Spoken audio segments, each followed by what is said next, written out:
And where we are now is on the webpage research on the website enforcetheconstitution.org.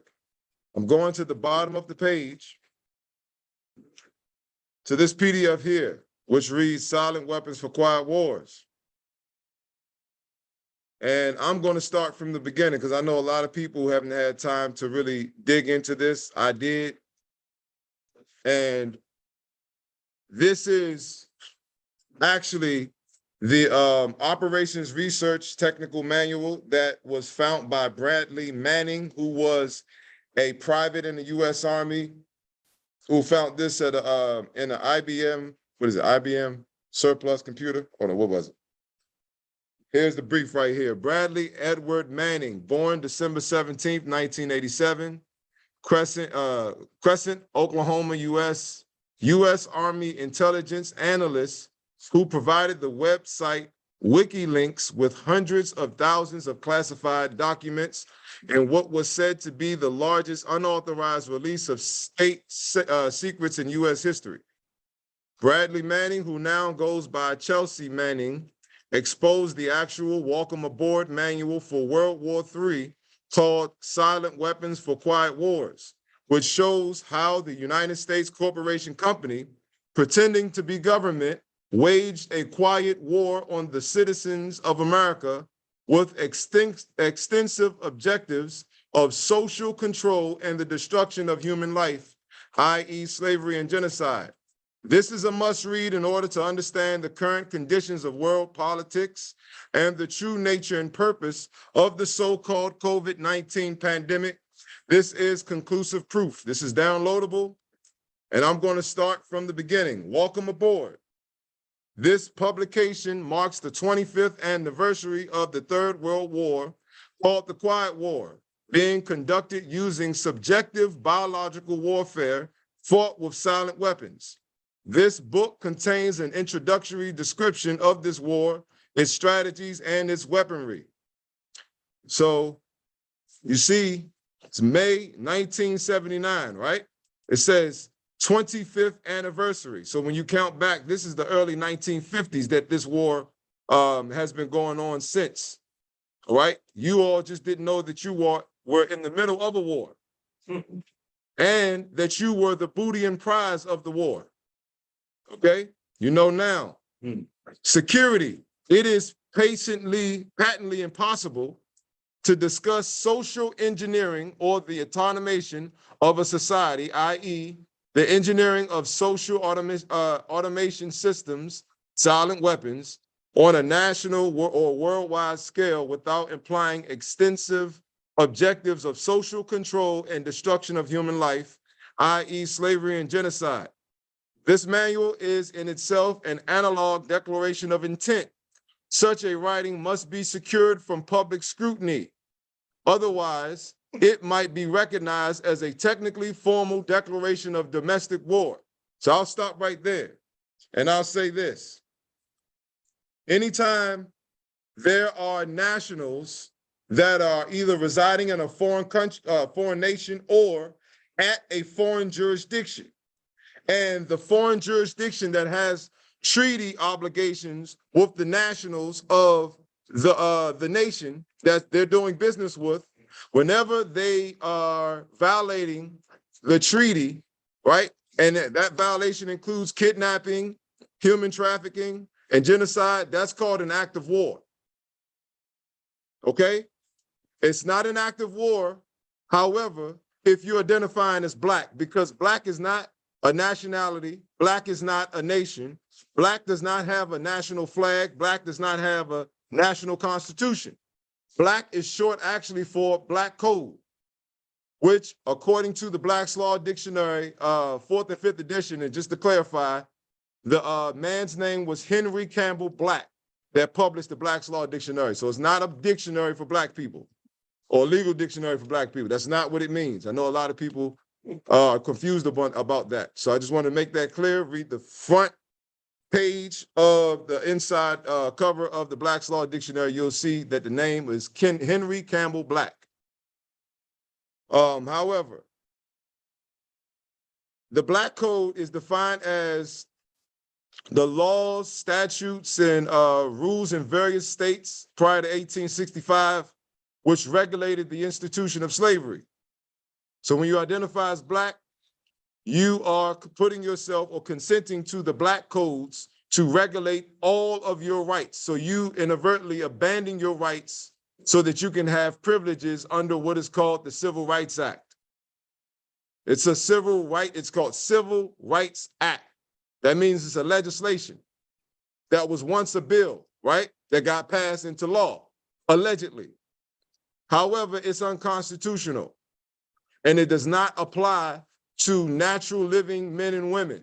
It applies to people that are lost at sea that do not have a nationality or a citizenship, which is the same thing, or excuse me, nationality or a nation, I should say, and they are accounted as dead in the eyes of the law, also called stateless persons. So a stateless person is not entitled to treaty rights or consular notification requirements, which includes consular jurisdiction. Stateless persons are not entitled to any of that. All right? So moving forward, to everybody that's nationalized, you have what is called standing in law, because you're declaring your nationality and you're not allowing anybody to call you something that you're not. All right? So this is a declaration of domestic war. So we're in the middle of a war. That's what this was this whole time. All right? It says, furthermore, whenever any person or group of persons in a position of great power and without full knowledge and consent of the public uses such knowledge and methodologies for economic conquest, it must be understood that a state of domestic warfare exists between said person or group of persons and the public. Henceforth, why we're going over it right now, because everybody didn't know that there was a war declared against the American citizens. So I'll move forward to the next. 54. So here is, let me read this part. Although the silent weapon system was nearly exposed 13 years later, the evolution of the new weapon system has never suffered any major setbacks. This volume marks the 25th anniversary of the beginning of the Quiet War. Already, this domestic war has had many victories on many fronts throughout the world. So it's not just here. Here, North America is the model of the silent weapon for quiet wars. It's the model. So the rest of the world that's participating or that did participate in this operation follow this model. So here is energy. Energy is recognized as the key to all activity on Earth. Natural science is the study of the sources and control of natural energy. And social science, theoretically expressed as economics, is the study of the sources and control of social energy. Both are bookkeeping systems, mathematics. Therefore, mathematics is the primary energy science. And the bookkeeper can be king if the public can be kept ignorant of the methodology of the bookkeeping. So if everyone can write down the term bookkeeping, if you have a notepad, write that term down, bookkeeping, because they just said who is standing in the place of the sovereign, because king means sovereign, and sovereign is we the people. So if the bookkeeper is the king or the sovereign, only if the public can be kept ignorant of the methodology of the bookkeeping, then that means the public must know the methodology of the bookkeeping, starting with the definition of the word bookkeeping, so that we can know exactly what we're looking at as the public. Now, all science is merely a means to an end. This means is knowledge. The end is control. Beyond this remains only one issue. Who will be the beneficiary? In 1954, this was the issue of primary concern. Although the so-called, quote unquote, moral issues were raised in view of the law of natural selection, it was agreed that a nation or world of people who will not use their intelligence are no better than animals who do not have intelligence. Such peoples are beasts of burden and stakes on the table by choice and consent.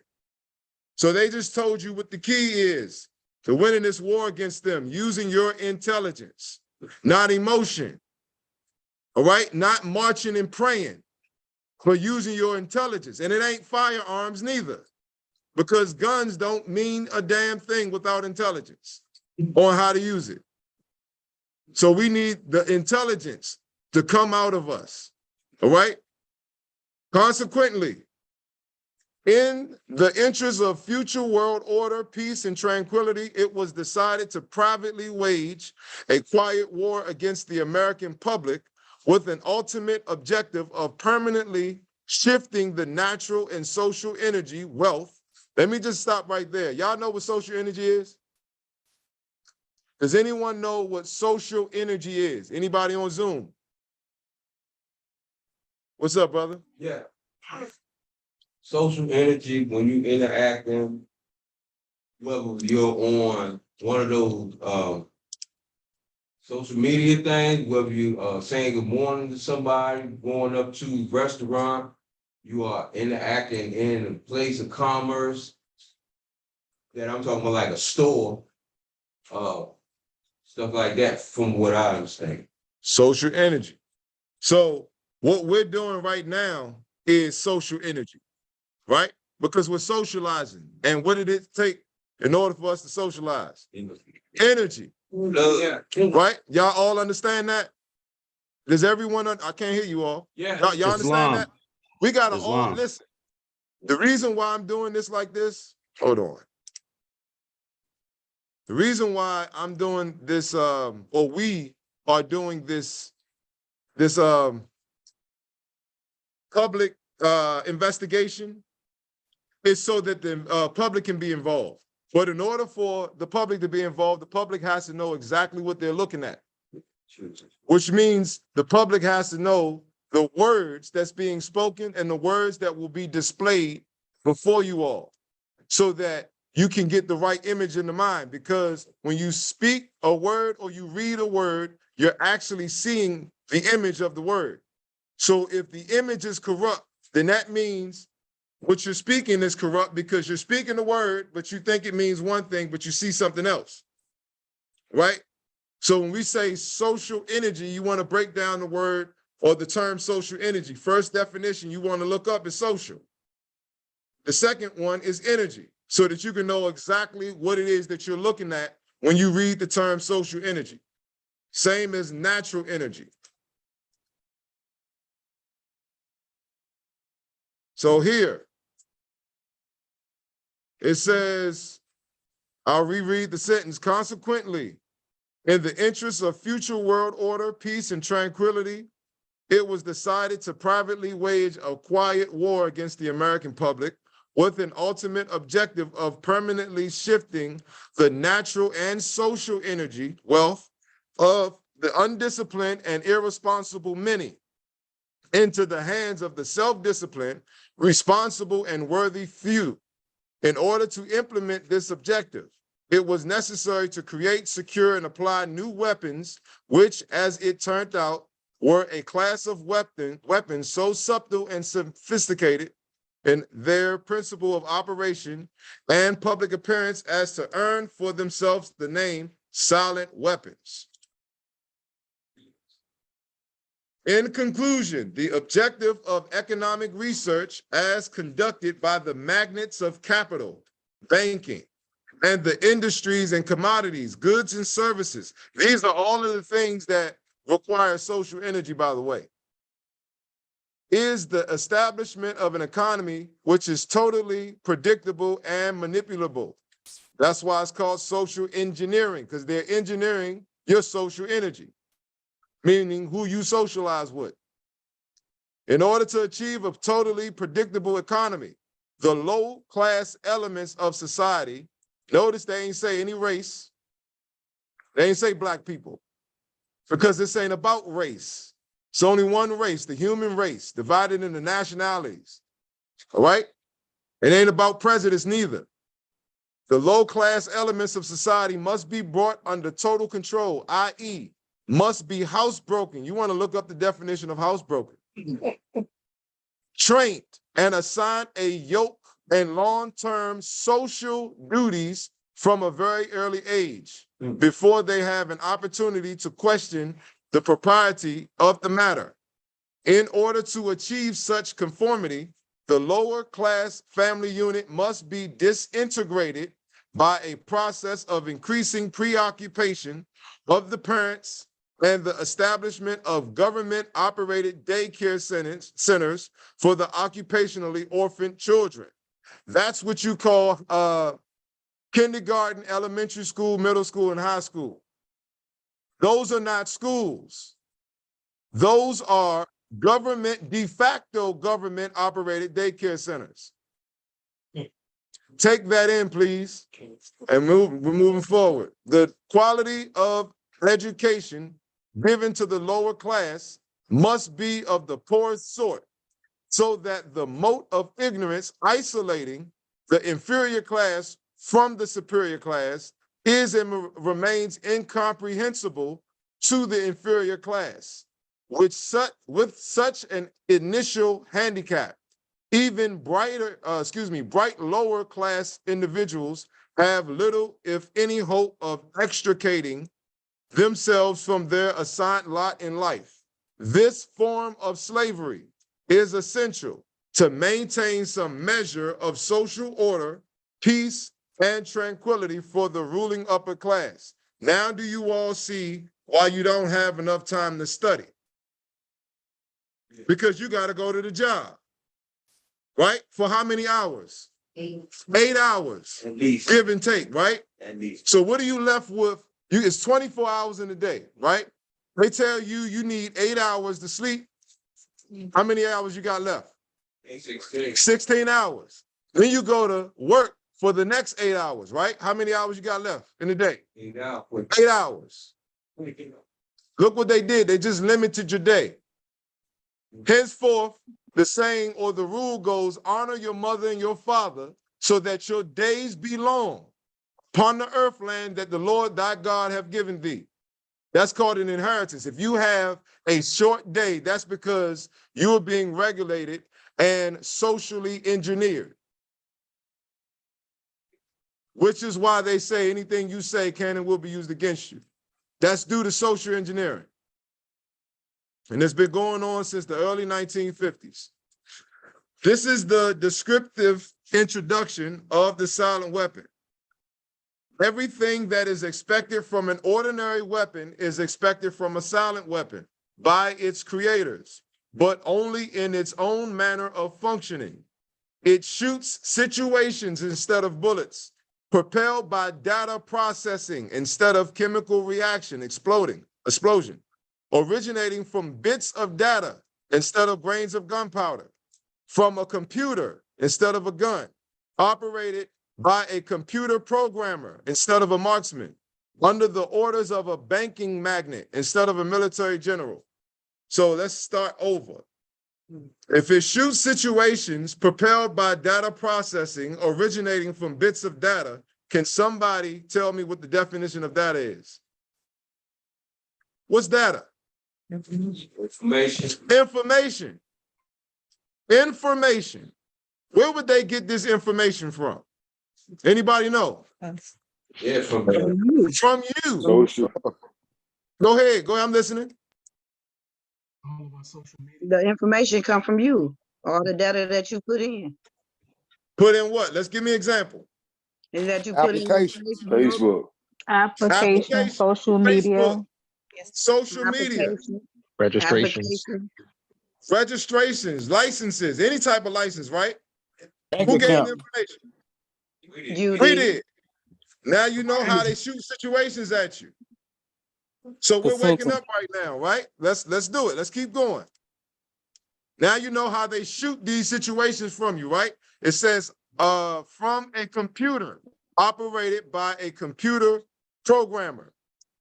So What is it that comes in the mail from a computer by an operated computer programmer? What is it? What do they call it? A bill. Credit Bills. card What approval. else? What else? Who? De Mortgage facto statement. notices. Notices, summons, right? Notice. Traffic tickets. All of those, tell me they aren't situations being shot at you. Okay, so it says, let's see this right here. It makes no obvious explosive noises, causes no obvious physical or mental injuries, does not obviously interfere with anyone's daily social life.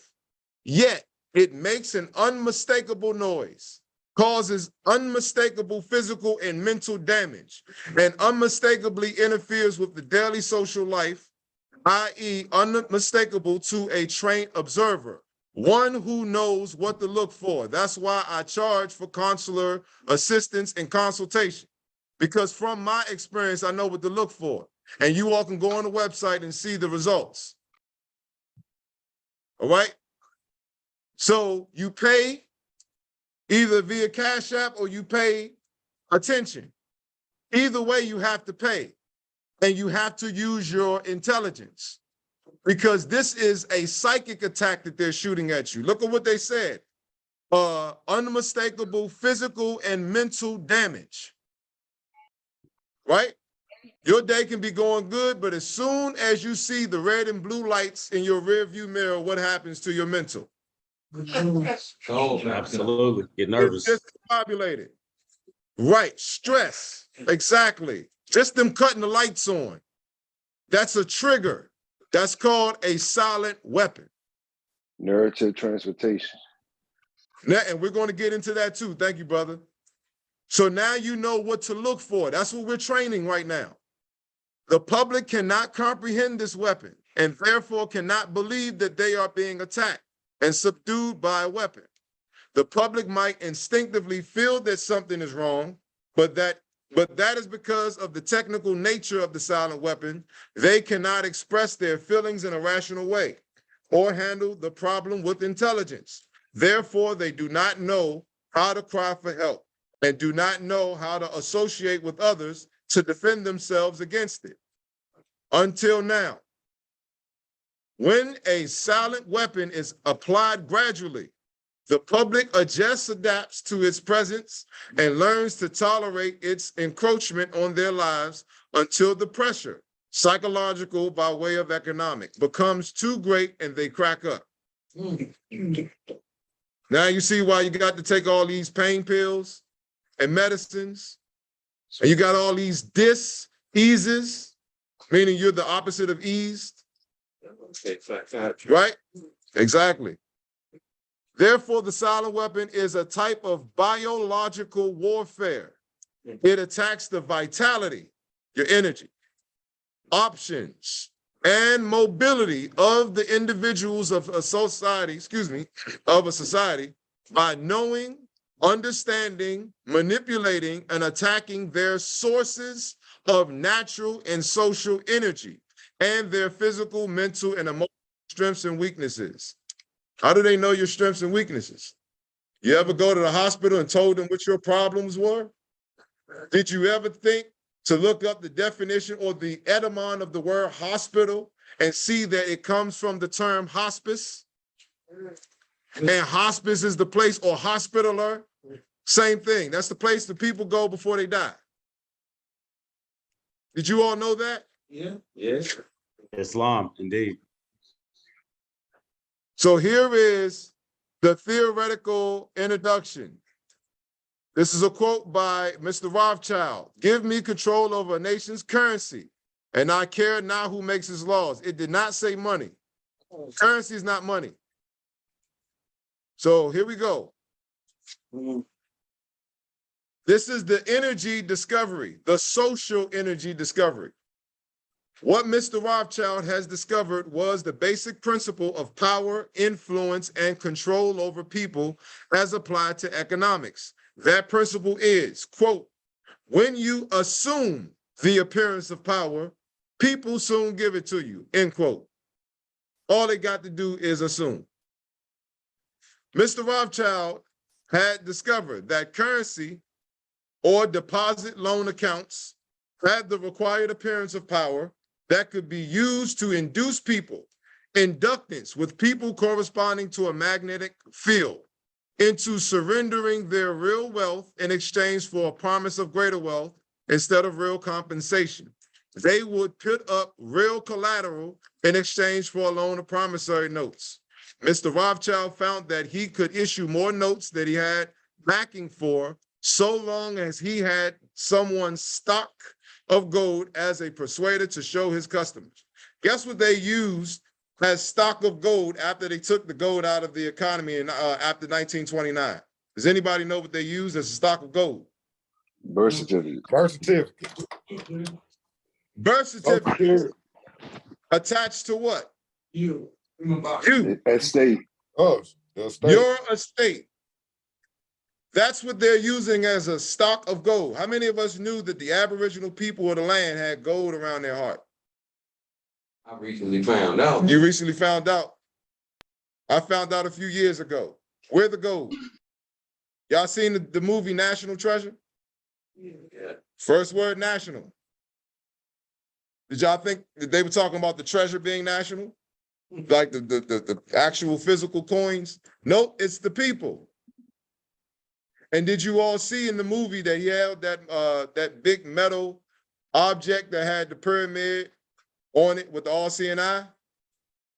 Did you all see, or did you all realize that that was your Moorish empire seal? Yep. It's not no Illuminati shit. Thankx. That's yours. On the note too. So all the notes. And what's another word for note besides promissory note? Memorandum or memory. Don't you take note? Aren't you all taking notes right now? For what reason? To remember, to be reminded. So yes, can somebody? Oh, okay. So it has to be understood that signs and symbols are for men of understanding, and that's not just men as far as like the male species. It's for mankind, for all man and mankind. Signs and symbols. If you look at these letters that is on this screen, pay attention to them. Those are symbols. Each and every letter, which makes a word. Put the words together, makes a sentence. Put the sentence together, makes paragraphs. This is called order. All right? So here's where the genocide happens. This is apparent capital as paper inductor. In this structure, credit, presented as a pure element called currency, has the appearance of capital, but is in effect negative capital. Hence, it has the appearance of service, but is in fact indebtedness or debt. It is therefore an economic inductance instead of an economic capacitance. And if balanced in no other way, will be balanced by the negation of population, war, genocide. The total goods and services represent the real capital, called the gross national product, and the currency may be printed up to this level and still represent economic capacitance. But currency printed beyond this level is subtractive, represents the introduction of economic inductance, and constitutes notes of indebtedness.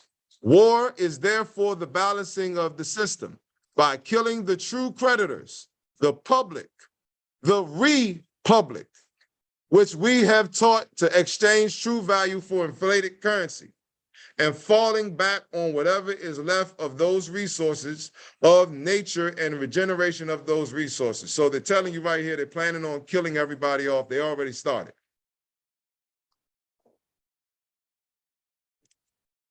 So I'm going to go now. Hold on. I'm going to go now to the section of input data. And then we're going to go to this record.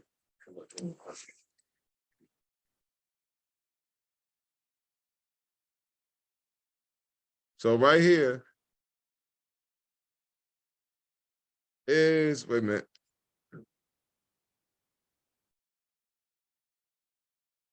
Is the short list of inputs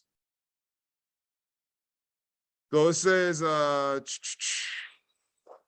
process, I'm gonna start here. The process of defining and evaluating these factors and incorporating the economic amplifier into an economic system has been popularly called game theory. The design of an economic amplifier begins with a specification of the power level of the output, which can range from personal to national. The second condition is accuracy of response, i.e., how accurately the output action is a function of the input commands. High gain combined with strong feedback helps to deliver the required precision. Most of the error will be in the input data signal.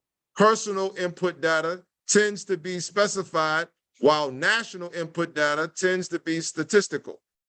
So here's the short list of input data. The questions to be answered: what, where, why, when, how, and who. General sources of information. Telephone taps. Did not Eric Snowden tell you that everybody's phone is tapped? Right or wrong? Analysts of garbage. That's all. That's not just physical garbage. That's the things that you delete in your phone and in your laptop and your computer. Yeah. Surveillance. That's your phone. Behavior of children in school. Standard of living by food, shelter, clothing, transportation, social contacts. Telephone, itemized record of calls, family, marriage certificates, birth certificates, etc.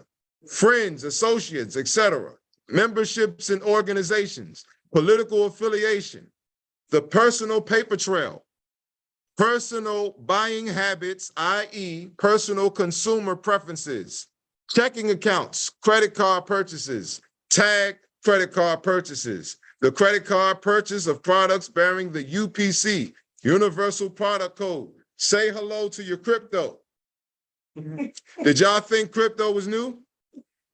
It's right here. They're all cards, are they not? Are they all not cards? Or is it actually a damn coin with a B in the middle of it? It's a card, right? With a chip on it. That's the credit card. They get to monitor every single thing that you purchase. Why? For what? I ain't got nothing to hide. You know what people say? I ain't got nothing to hide. I ain't no criminal. What if the people that's going through your shit is criminals? You got something to hide then? Personal paper trail. Oh, I already read that. Assets. This is for everybody that, yeah, I'm good. I don't need consular assistance. Checking accounts, saving accounts, real estate, business, automobile, etc. Safety deposit at bank, stock market, liabilities, creditors, the people that you allegedly owe on the credit report, enemies, the people that you put down as your enemy in legal areas, right? Loans, government sources, employees, welfare, Social Security, USDA, surplus food, goals, grants, subsidies, excuse me. Principal, here's the little mark right here that's dealing with ploys. So government sources, principle of this ploy, the citizen will almost always make the collection of information easy if he can operate on this free sandwich principle of eat now and pay later. Everybody that get the so-called loans, that's who they're talking about. Because you thought that it was a loan. Government sources via intimidation, Internal Revenue Service, OSHA, census, etc. See, this is all a part of the silent weapons for quiet wars. Or in other words, the silent weapon, what they use to shoot situations at you. This is how they gather the data to shoot a specific situation at you. So how are they going to come at this individual right here? Oh, let me look into his data. All the information that he gave to these corporations, right? That you thought that was supposed to be providing you a service, when in actuality, They're using these companies to commit war against you and shoot situations at you. So look, other government sources, surveillance of U.S. mail, check the mail, habit patterns, programming, strengths and weaknesses, activities, sports, hobbies, etc. See legal, fear, anger, etc. Crime record, hospital records, drug sensitivities, reactions to pain, etc. Psychiatric records, fears, angers, disgust, adaptability, reactions to stimuli, violence, suggestibility or hypnosis, pain, pleasure, love, and sex, methodology of coping, of adaptability, behavior, consumption of alcohol, consumption of drugs, entertainment, religious factors influencing behavior, other method of escaping from reality. It looks like they pretty much covered every area of information that they use against you. This is what they mean when they say anything you say can and will be used against you. It's not just verbally speaking, it's also written and what you sign and consent to. Payment methods, payment modus operandi, that's mode of operation, pay on time, etc. Payment of telephone bills, energy purchases, water purchases, repayment of loans, house payments, automobile payments, payments on credit cards. They're taking all of this in consideration when they shoot situations at you because you ain't paying the damn thing. Gold and silver is how you pay. Political sensitivity, beliefs, contacts, positions, strengths, weaknesses, projects, activities. Legal inputs, behavioral control, excuses for investigation, search, arrest, or employment of force to modify behavior. This is how they modify your behavior. Court records, police records, driving records, reports made to police, insurance information, and anti-establishment acquaintances. That's when they try to call you a sovereign citizen terrorist nowadays. National input information. See, all of this is what they use. I ain't gonna be too long on it. Then they have a short list of outputs. Outputs are create controlled situations, manipulation of the economy, hence society, controlled by control of compensation and income. And this is the sequence that they do it in.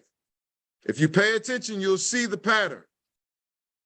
So everyone, you're welcome to go on the website, enforcetheconstitution.org, click on the webpage, research, and then scroll all the way down and study this operations research manual. Yeah, that's the table of strategies. But for the sake of time, I want to move ahead. But all of this is pertinent and it's important. Even that, well, let me read this real quick. This is important. Diversion, the primary strategy. Everybody pay attention to this. Experience has prevent. Bring it up a little bit, Dr. Jeff. Okay. Thank you. Yep.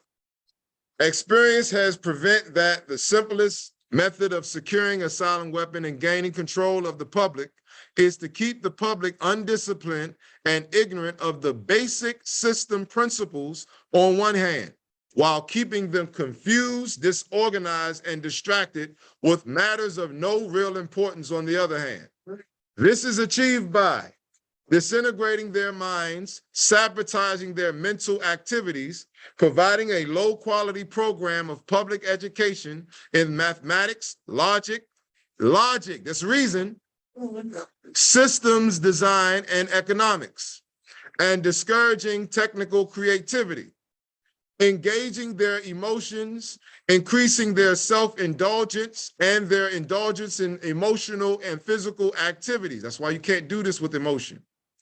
By unrelenting emotional affrontations and attacks, mental and emotional rape, by way of constant barrage of sex, violence, and wars in the media, especially the TV and the newspapers, giving them what they desire in excess, junk food for thought, quote unquote, and depriving them of what they really need, rewriting history and law, subjecting the public to the deviant creation, thus being able to shift their thinking from personal needs to highly fabricated outside priorities.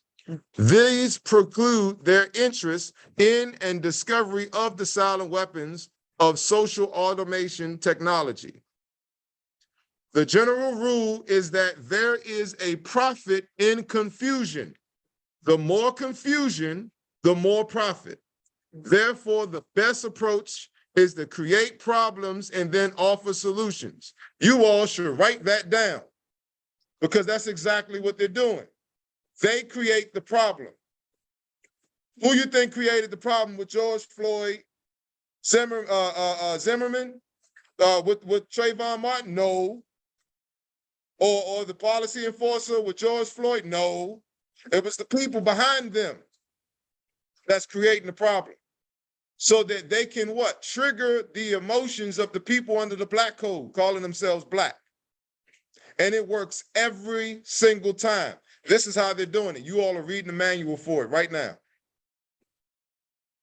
Diversion summary. Media, keep the adult public attention diverted away from the real social issues and captivated by matters of no real importance. Schools, keep the young public ignorant of real mathematics, real economics, real law, and real history. Entertainment, keep the public entertainment below a 6th grade level. Work, keep the public, that's including all adults. Work, keep the public busy, busy, busy with no time to think back on the farm with the other animals. They call it job. Consent, the primary victory. A silent weapon systems operates upon data, information obtained from a docile public by legal but not always lawful force. He just told you legal and lawful is two different things. Much information is made available to silent weapon system programmers through the IRS, Internal Revenue Services, also called Inquisition Revenue Services. See studies in the structure of the American economy for an IRS source list. This information consists of the enforced delivery of well-organized data contained in federal and state tax forms, collected, assembled, and submitted by slave labor provided by taxpayers and employers.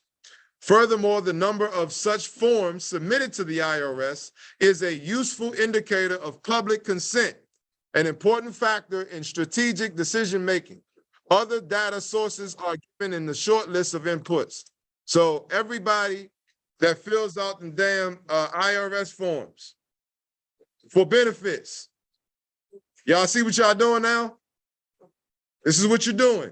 There's no benefit from the IRS that's looking to steal your birthright and genocide you. So this is consent coefficients, numerical feedback indicating victory status, psychological basis.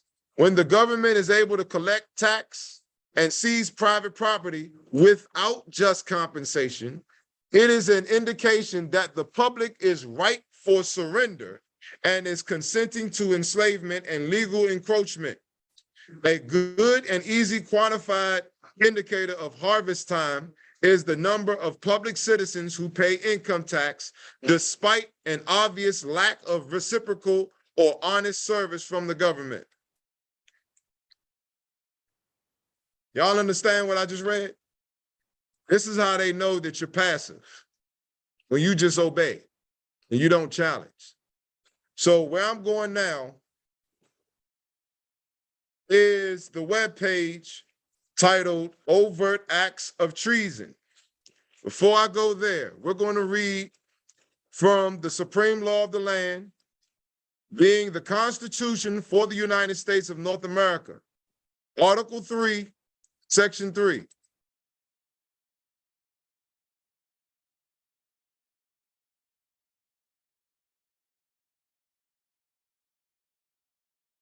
This is Article 3, Section 3. It reads, treason against the United States shall consist only in levying war against them or in adhering to their enemies, giving them aid and comfort. No person shall be convicted of treason unless on the testimony of 2 witnesses to the same overt act, or on confession in open court. The Congress shall have power to declare the punishment of treason, but no attainder of treason shall work corruption of blood or forfeiture except during the life of the person attainted. So how many of us know what the punishment of treason is? Death, right? How many of us know if it's physical or civil death? It's both. Both. Okay. So let's get this straight because we're dealing with words. This is Article 6, Clause 2, also called the Supremacy Clause. Article 6, Clause 2 reads, this Constitution and the laws of the United States which shall be made in pursuance thereof, and all treaties made or which shall be made under the authority of the United States shall be the supreme law of the land, and the judges in every state shall be bound thereby. Anything in the Constitution or laws of any state to the contrary, notwithstanding. This is Section 3. The senators and representatives before mentioned, and the members of the several state legislators, and all executives and judicial officers, both of the United States and of the several states, shall be bound by oath or affirmation to support this Constitution. But no religious test shall ever be required as a qualification to any office or public trust under the United States. So, the supreme law of the land is the Constitution and all treaties made, and all laws that are made in pursuance of this Constitution and all treaties made, or which shall be made. It's the supreme law of the land. When you go to the definition of land, and some of you might already know what I'm talking about when I just said when you go to the definition of land.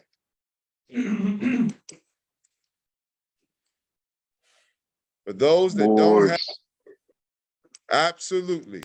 For those that have not went to the definition of land in the law dictionary, write this down and make sure you study it. Because then you'll understand when Drew Ali said, study, study, study. And when you have studied well and asked what to study next, I will reply, study yourselves. Land, this is the Black's Law Dictionary, 5th edition. In the most general sense, comprehends any ground, soil, or earth whatsoever.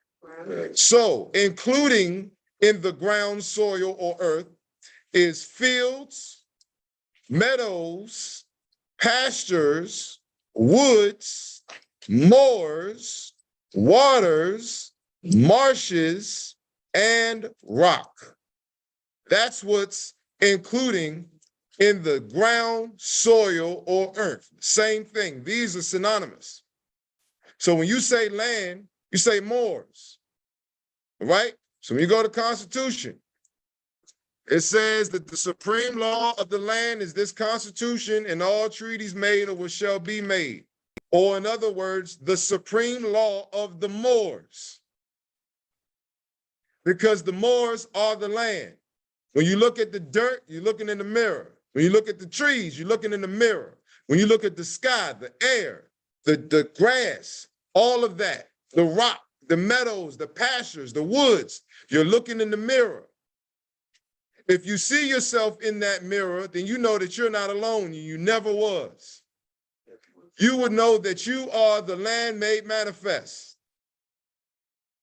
You are the living, breathing nature herself. It's just some of us came out as sons, but for the majority, mothers. And son and mother came from mother. Henceforth, mother nature, motherland. The flag of the land is even called mother. And technically, all sons started female. If you don't know that, look that up. our chakras, certain chakras of us were cut off, which extended other chakras. Thus and therefore, we're the miracle sons. And we came here for a duty, right? Not to serve woman, because we ain't slaves neither. We were born free. Our birthright came from our mother, which is you, mothers, but to serve humanity, all right? Which includes mother, as well as earth, the ground, and the soil. So when we have foreigners on our land, and I'm not talking about the brothers and sisters that we call foreign, according to the Naturalization Act. No, I'm talking about the foreign hybrid Europeans that colonized this land and their descendants. When we have foreigners that are here by way of the authority of our foremothers and forefathers that are disrespecting the land and disrespecting the supreme laws of the lands, which are the principles laid out by our ancient foremothers and forefathers, it's not just the right of the people, it's the duty of the people to re-establish government principles. This government that our forefathers and mothers established was called a Republican government. I'm going to go to Article 4, Section 4 to confirm what I just said. This is Article 4, Section 4. It reads, the United States shall guarantee to every state in this union, a Republican form of government. It does not say democracy. When you hear somebody state, oh, this is a threat to our democracy, they're not talking about the government. They're talking about the private corporation known as United States Corporation Company. They're not talking about the government. What they do is they get we the people to speak as if they're government. This is what happens when you speak as if they're government. And that includes identifying them as courts, right? Or judges or police officers, right? This is what that includes.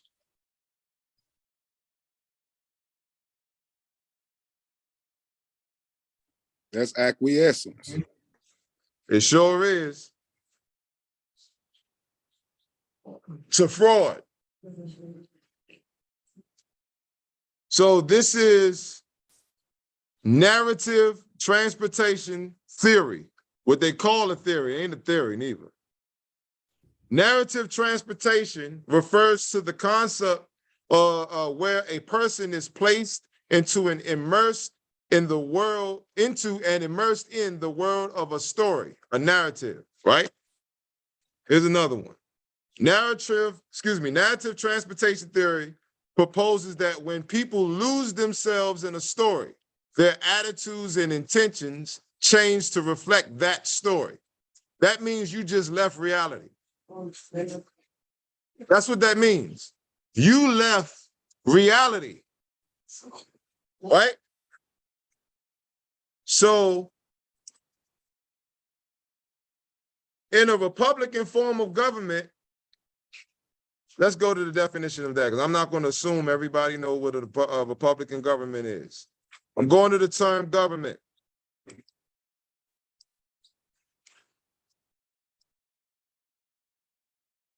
Under government, which is here, wait, there we go. Government, under government, you look for Republican government. This is a Republican government. It reads, one in which the powers of sovereignty are vested in the people and are exercised by the people, either directly or through representatives chosen by the people to whom those powers are specially delegated. So when you go to the 10th Amendment, you'll see a reflection of a Republican government. 10th Amendment. 10th Amendment says, and this is for those that never understood or had a hard time understanding what the 10th Amendment really saying. This is a Republican government. The power is not delegated to the United States by the Constitution, nor prohibited by it to the states, are reserved to the states respectively or to the people. What powers? The powers that are delegated in the Constitution under Article 1 is the first power. Legislative power, that's the power to make law. How many of us knew that we had the power to make law as we the people? Anybody on Zoom? Facts. We are the law. Yes, yes, I That's do. right. That's Article 1, legislative powers. Article 2, right here, the executive power. How many of us knew that we had the power to enforce the law? Yes. Islam. And we ain't got to run to no goddamn police. Y'all understand that, right? Yeah. Islam. Islam. Islam. Article 3, judicial power. How many of us knew that we can make judicial determinations over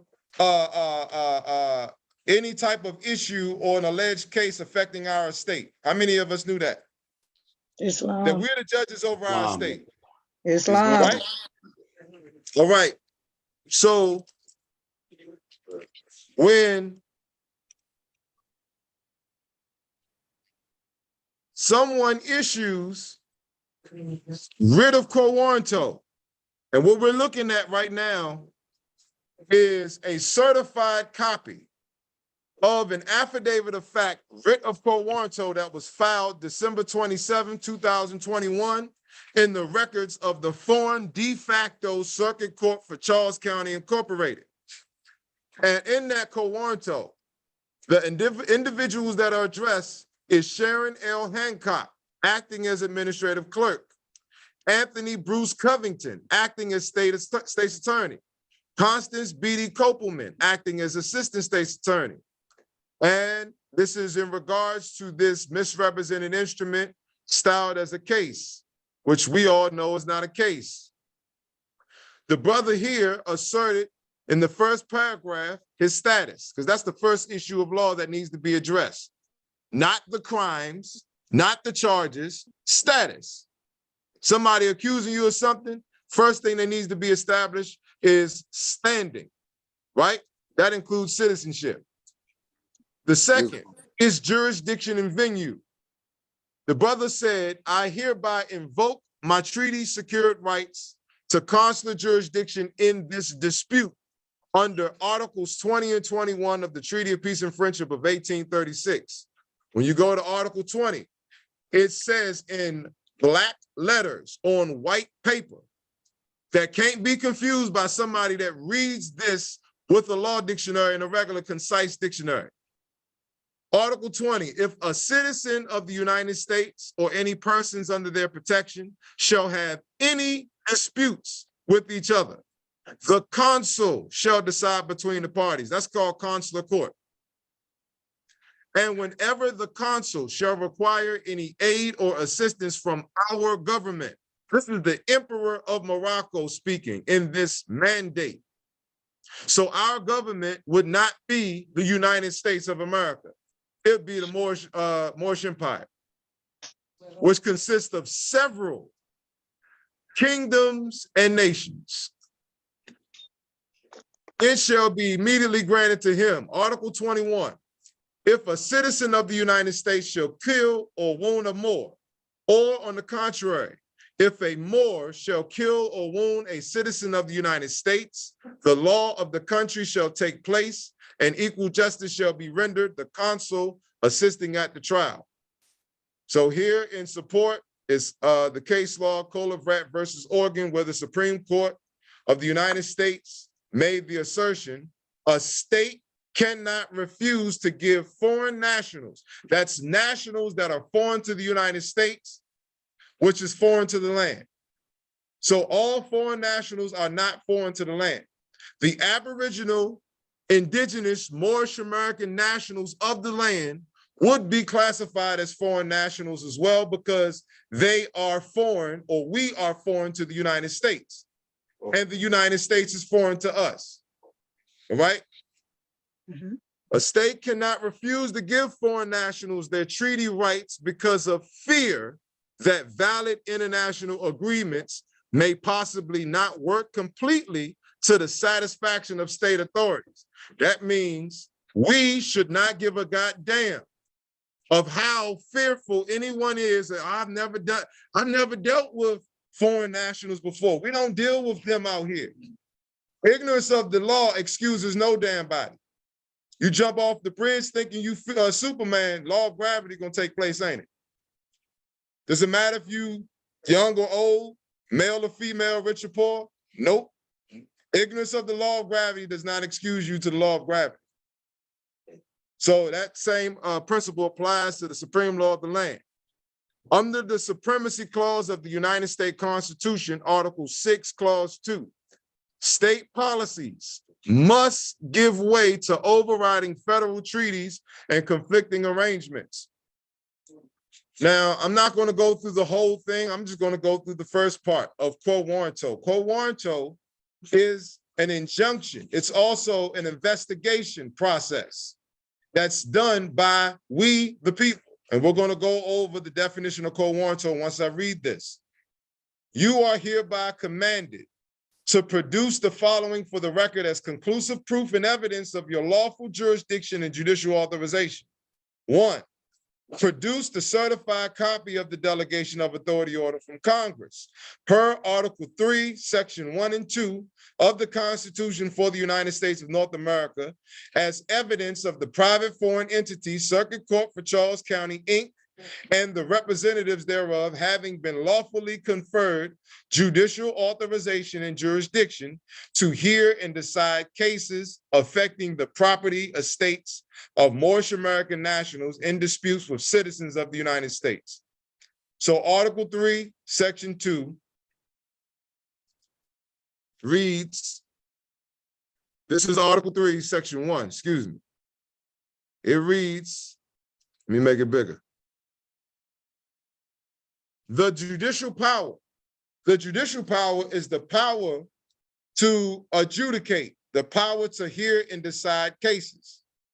The judicial power of the United States shall be vested in one Supreme Court and in such inferior courts as the Congress may from time to time ordain and establish. All inferior courts that are inferior to the Supreme Court must be ordained and established by Congress, and is done from time to time, which means it's not permanent. How many of us knew that? Anybody on Zoom? Islam. Yeah, Islam. Islam. What's up, brother? So you're saying that any Come up here closer so that the people on Zoom can hear you. so you're saying so any judge or anything along them lines has to be put in that position through Congress. Exactly. So if they ain't been put in that position through Congress, then They don't have the power to adjudicate. Now, here is a case law that supports the answer that I just gave you. I'm going to case laws. And I would like for you to read it, Brother Tyree. oh nah, don't do that to Come on. Yeah, hey, look, the question, all questions got to be answered, brother. And when you speak, you got to understand. read it for me, bro. Don't put me on blast. No, you're not on blast. You just stood up and asked the question. My reading. I got you. Islam more. I read it for him. Thank you, brother. Appreciate that, bro. This is Elliott versus Pearsall, 26 U.S. 328, 340. This Supreme Court case was decided in 1828. Brother, you got the floor. All right. Courts are constituted by authority, and key cannot act beyond the power delegated to them. If a court acts without authority, its judgments and orders are regarded as nullities. They are not voidable, but simply void, and form no bar to a remedy sought in opposition to them, even prior to a reversal. They constitute no justification, and all persons concerned in executing such judgments or sentences are considered in law as trespassers. You see that, bro? It says courts are constituted by authority and they cannot act beyond the power delegated to them. Thank you, brother. So if there's no power delegated to them, then the judgment and order that they issue is void. It's void because they were not delegated the power to hear and decide a goddamn thing. They are pretending. Once again, silent weapons for quiet wars. Islam, brother. So Islam says, so would that mean that the oaths of office that the people acting as judge and magistrate take in the inferior courts, they have to take that just so they can uphold that constitution and that treaty? they're supposed to, but these are imposters because first and foremost, what kind of government are they claiming? Republic or democracy? Democracy. Now let's break down real quick that word republic. First word in republic is re. That means to do over, right? Or to do again, right? Right or wrong, you all? All right. Yeah. So the second word is public. Let's see who the public is. We're going to the term public.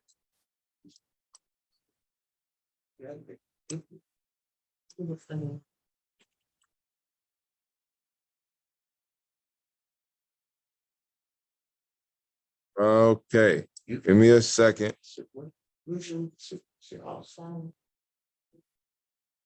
Public, here we go.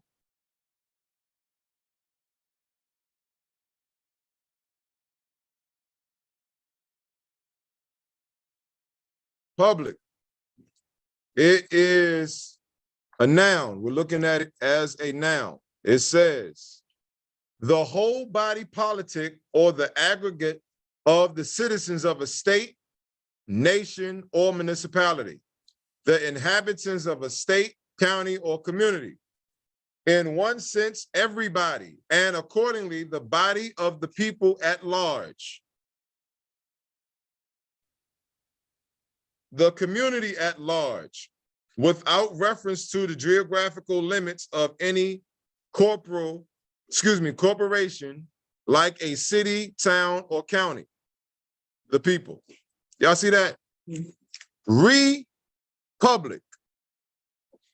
So a Republican government is a government that has the powers vested in the people.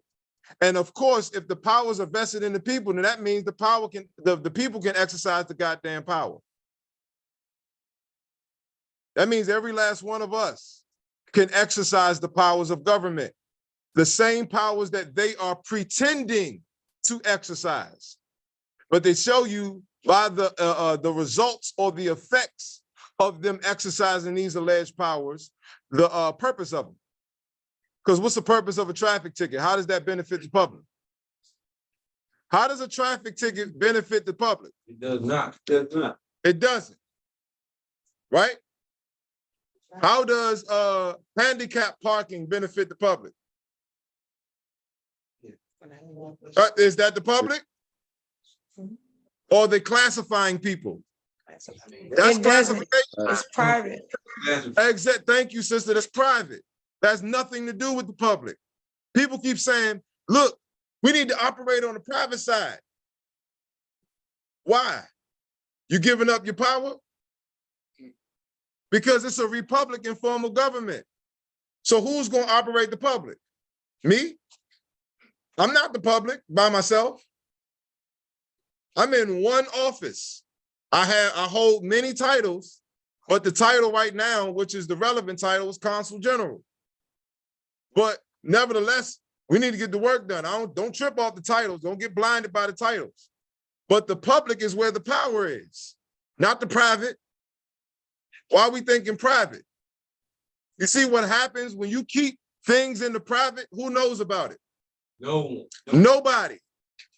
Doesn't evil thrive in the private or in the dark?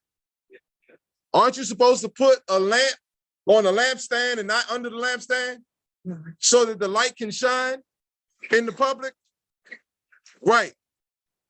So let's go to Warranto. But now we're going to get into the purpose of this hearing. Quick question before you get into that. How would I be Yes, able to sister. get a copy of the what's it called? The cases that the case law that you got organized?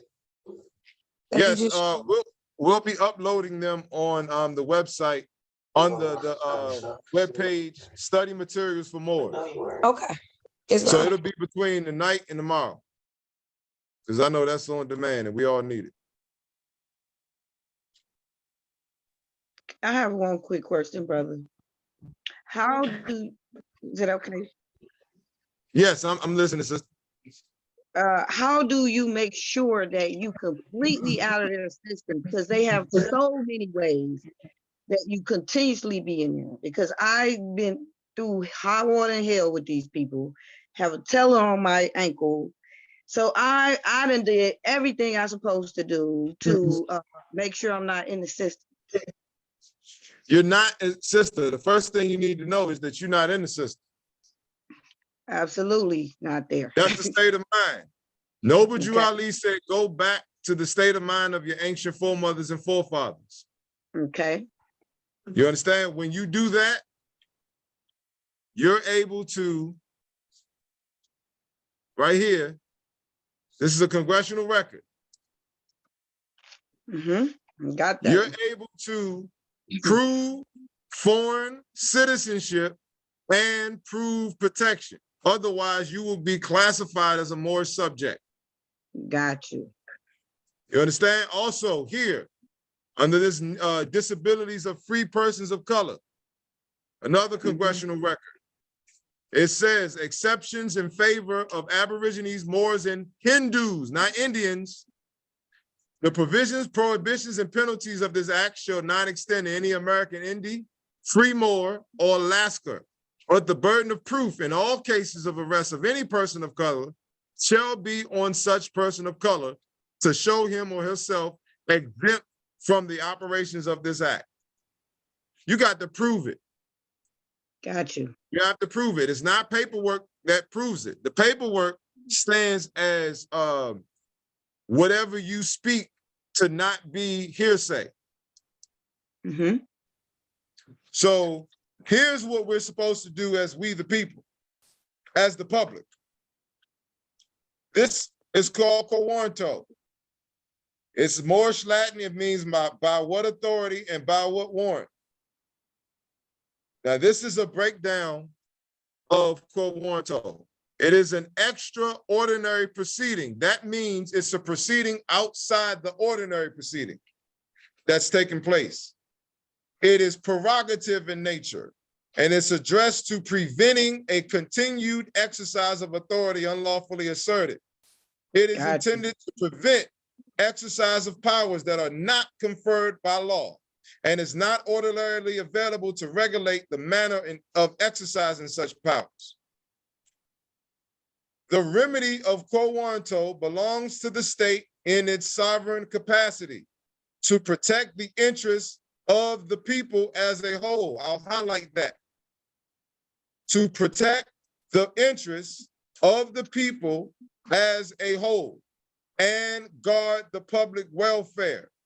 And it is and it is a preventative remedy addressed to preventing a continued exercise of an authority unlawfully asserted, rather than to correcting what has already been done under that authority. So you see, the remedy of quo warranto belongs to the state in its sovereign capacity. Let me ask you all a question. What is the state in its sovereign capacity? A nationalized We, the people. We just read the definition of public. A nation. So the remedy of quo warranto belongs to the people. Okay. And thank y'all. Thank you all too on Zoom. It belongs to the people. So here, this quo warranto right here that we're looking at on this website via this PDF, this quo warranto isn't just belonging to Jermaine, Tyrone, Bolden Bay. It belongs to all of us because it affects all of us. Yes.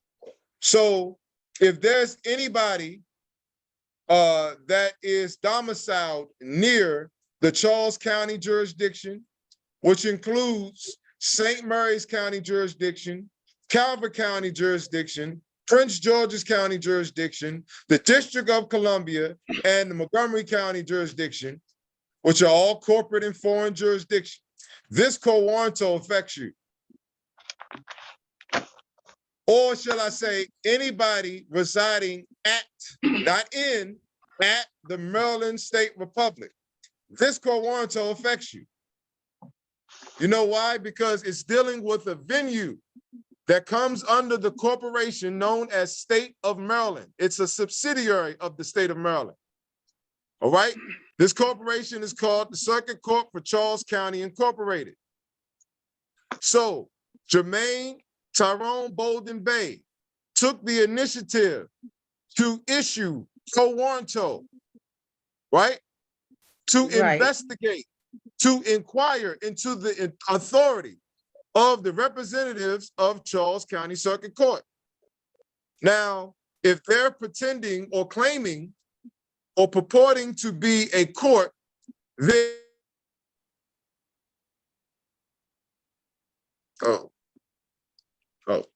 it says under all circumstances that dang, I just threw my train of thought off. I got to it before I did. You got it. You got it. Ah, damn it. Charles County Circuit Court. China be a court. Yeah. So under all circumstances, thank you, sister. Thank you. See, that's the mothers for you. Thank you. Keep you on track. So yeah, keep us sons on track. So under all circumstances, that venue has the obligation to prove itself to be an Article 3 court to settle disputes, cases, and controversies. Because under Article 3, Section 2, the judicial power right here that's mentioned under Article 3, Section 1, that judicial power extends to all cases in law and equity, which arise under the Constitution, the laws of the United States, and all treaties made or shall be made under their authority. That's every case. And then it goes into detail to all cases affecting ambassadors, other public ministers, and consuls. There's your consular court. So, for example, if there's a case that is against, if there's a case that's against one of our Moorish American nationals that come under consular jurisdiction, right? Then it affects the consul that's exercising consular jurisdiction over that specific national. So that will be considered a case affecting consul. So it's not a case that involves consul, it's a case that affects the consul. No different than if I was in the office of ambassador and I resided at a foreign jurisdiction via embassy, right? And I'm there to protect the interests of the nationals or the citizens of my nation, right? And there's a case against one of our citizens or one of our nationals at that foreign jurisdiction. That case affects me as an ambassador. Y'all understand that? Yes. Right. So therefore, consular court would be the venue because that's the treaty that allowed the embassy to even be at that foreign jurisdiction. Right? Like the US Embassy in like Saudi Arabia or something like that. Right. They're there to protect the interests of the citizens of the United States. Or in other words, US citizens. Yeah. Right? Y'all understand that? Islam. Okay. Quick The same question. principles apply here. Same principles apply here. If you are a national that has been proved to be qualified for consular jurisdiction, and there's a case or issue affecting you, then the judicial power shall extend to that case. That's the Article 3 judicial power. So that means that case right here, this case here, where it says case number C08CR210000334, the judicial power extends to that case. So this venue has to prove that it's a consular court because it affects a Moorish American national. If it's not a consular court, the case must be dismissed. So let's see if this case or this alleged case was dismissed. We're going to, here, one second. We're going to criminal cases. This was the court warrantor that I was reading from right here. That was recorded December 27, 2021. Here's the outcome of the case. Y'all see that? Do you know who caused this case to be dismissed? Because it ain't even a damn case. Jermaine Bolden Bay, right here. Here's the most recent revised default judgment. And you see what they're putting on it. It was noted and no action can be taken on their side because they don't have the jurisdiction to take the action. So Jermaine's taking the action. And this is how he took the action. You all know what a judgment is. Who does judgments come from?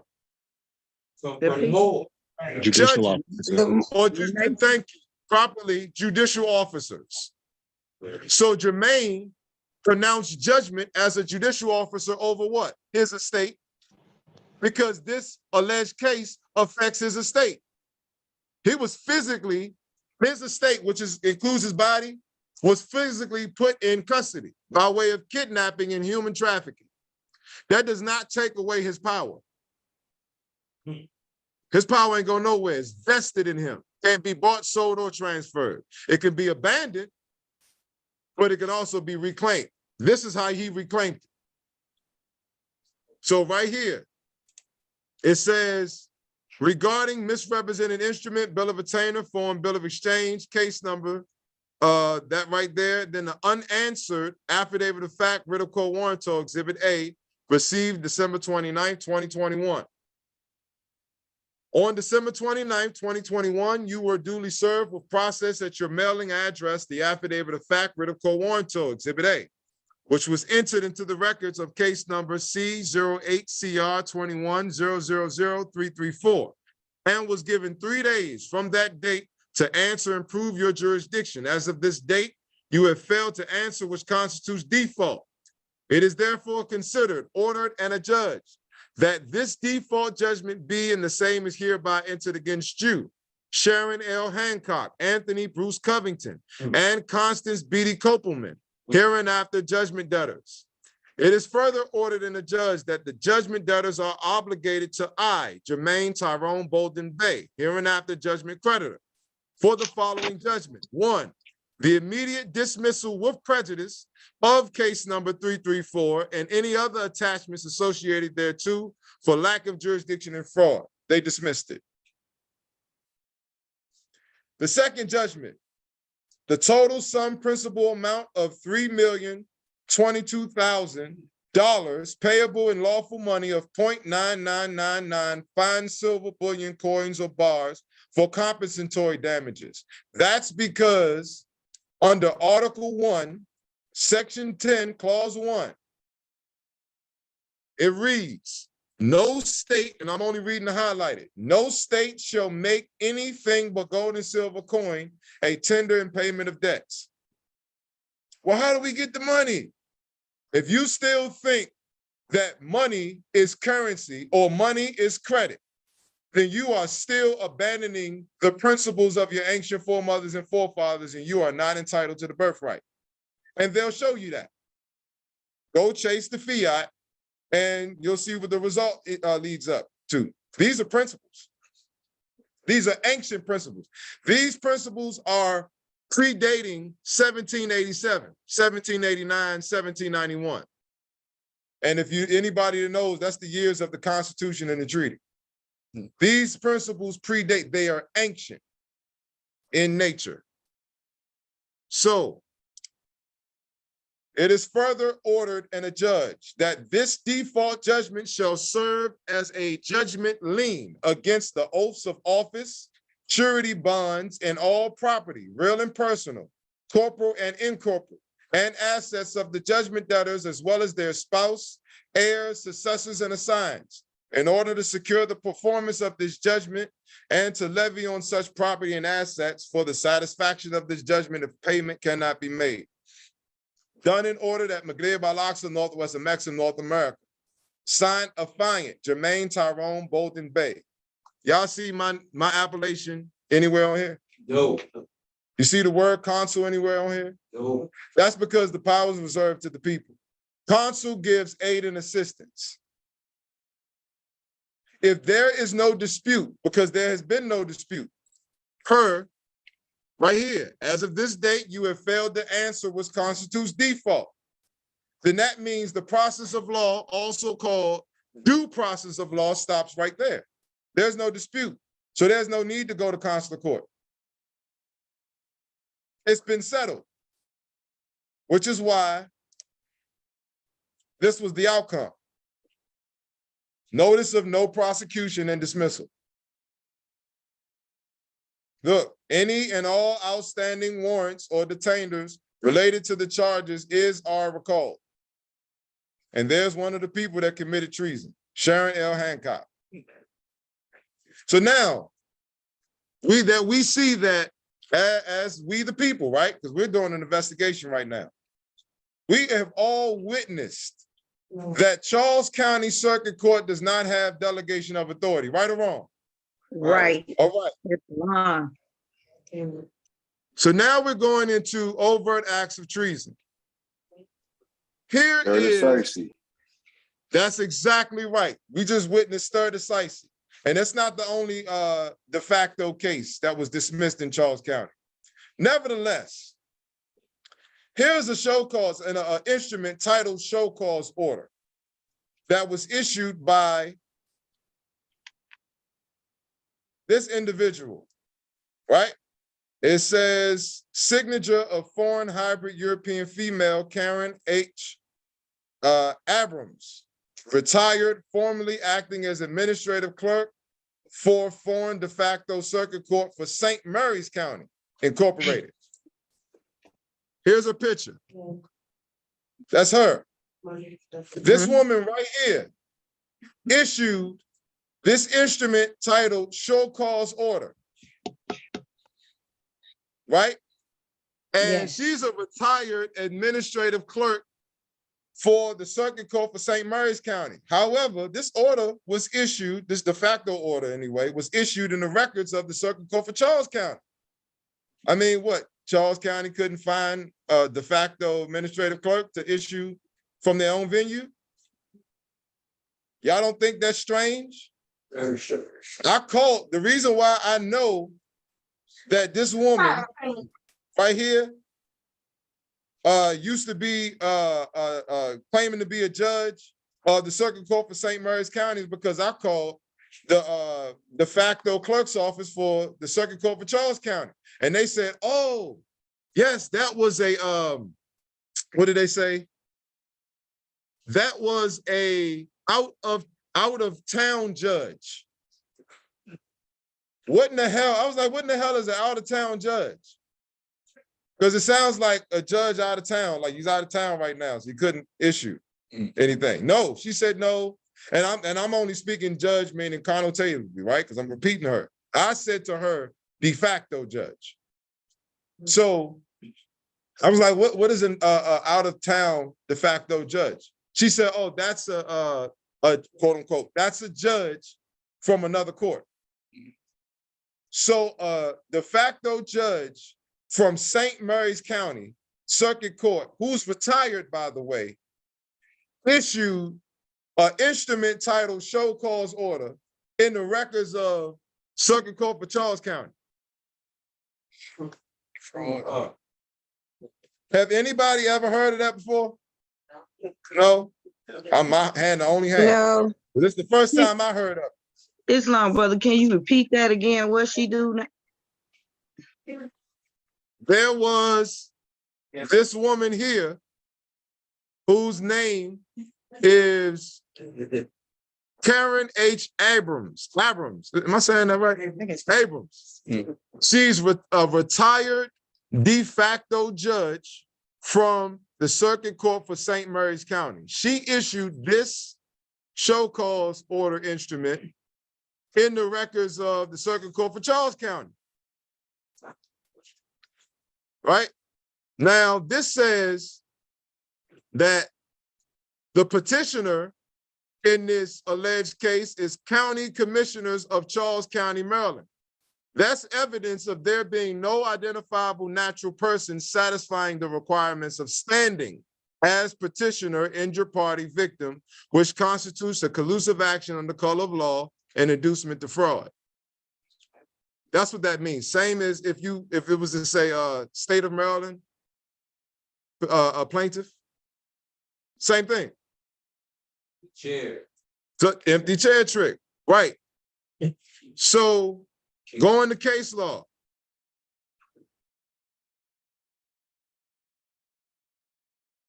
This is the case law, Allen versus Wright.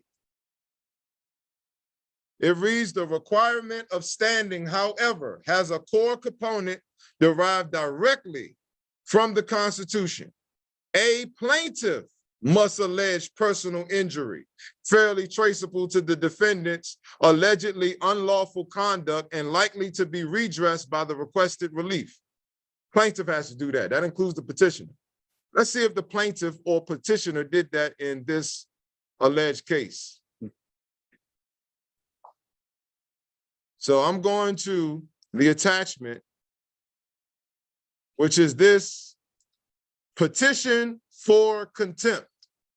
It reads, the County Commissioners of Charles County, Maryland, a body corporate and politic, by and through their attorneys, E. Wesley Adams, County Attorney, Elizabeth D. Theobald, Deputy County Attorney, and Mark R. Potter, Associate County Attorney, move this honorable court to issue a show cause order upon respondent for constructive civil contempt on the following grounds and reasons. This is evidence of conspirators committing acts of war and overt acts of treasons under color of law. You know why? Because the plaintiff ain't say a goddamn thing. Because there ain't no damn plaintiff. There's attorneys. Now, let's go to the definition of attorney, so we can know what we're all looking at. A turnkey. Say it again, sister. I said he there to turn you over to the state and your estate owner. You already know. You already know, but we're about to make it a fact in everybody's eyes and mind so that they won't say, well, the sister said it. I don't know if that's true. But we're going to see it right here. Definition of attorney. Make it a transfer, ain't it? It definitely is, but let me get to it. But thank you, brother and sister. In the most general sense, this term denotes an agent or substitute, or one who is appointed and authorized to act in the place or stead of another. Pay attention to that definition and compare it to this. Attorney, drop the Y, attorney. Latin, French, and Old English law, an attorney. So attorney is an attorney. But when you drop the E, same word, attorney.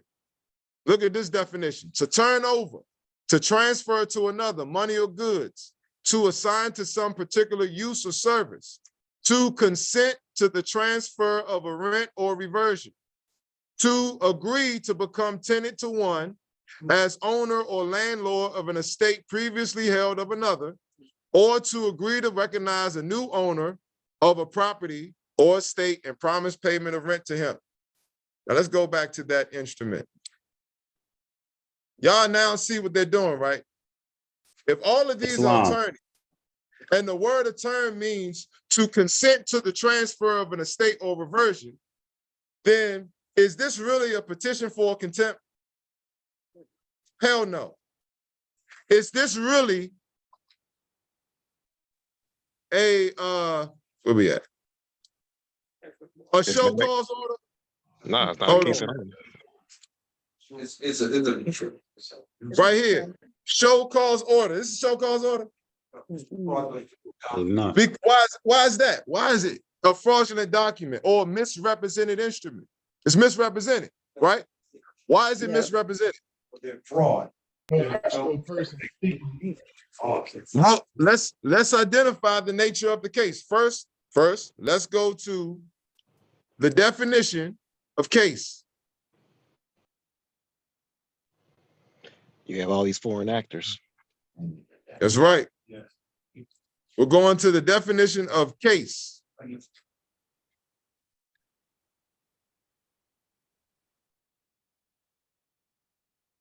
Right here. It says case. This is Black's Law Dictionary, 5th edition. It reads, a general term for an action, cause, suit, or controversy at law or in equity. A question contested before a court of justice. An aggregate of facts which furnishes occasion for the exercise of the jurisdiction of a court of justice.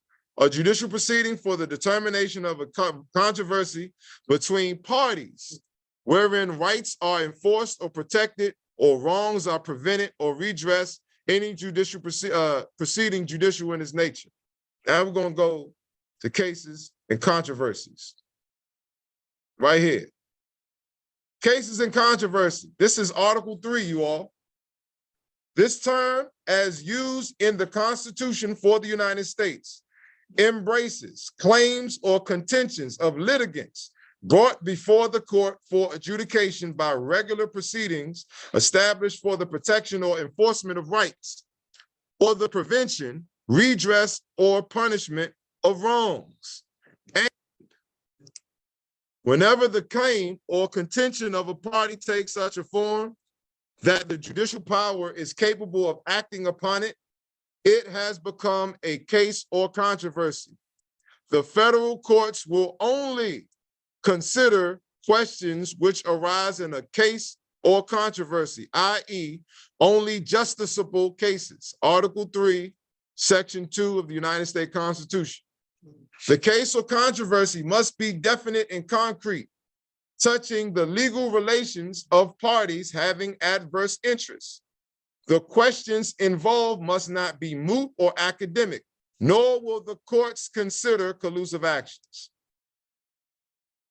So a case and controversy is not a collusive action. A collusive action is not a case or controversy. Let's go to collusive action. I'm in the Black's Law 4th edition. I'm looking up the term collusive action.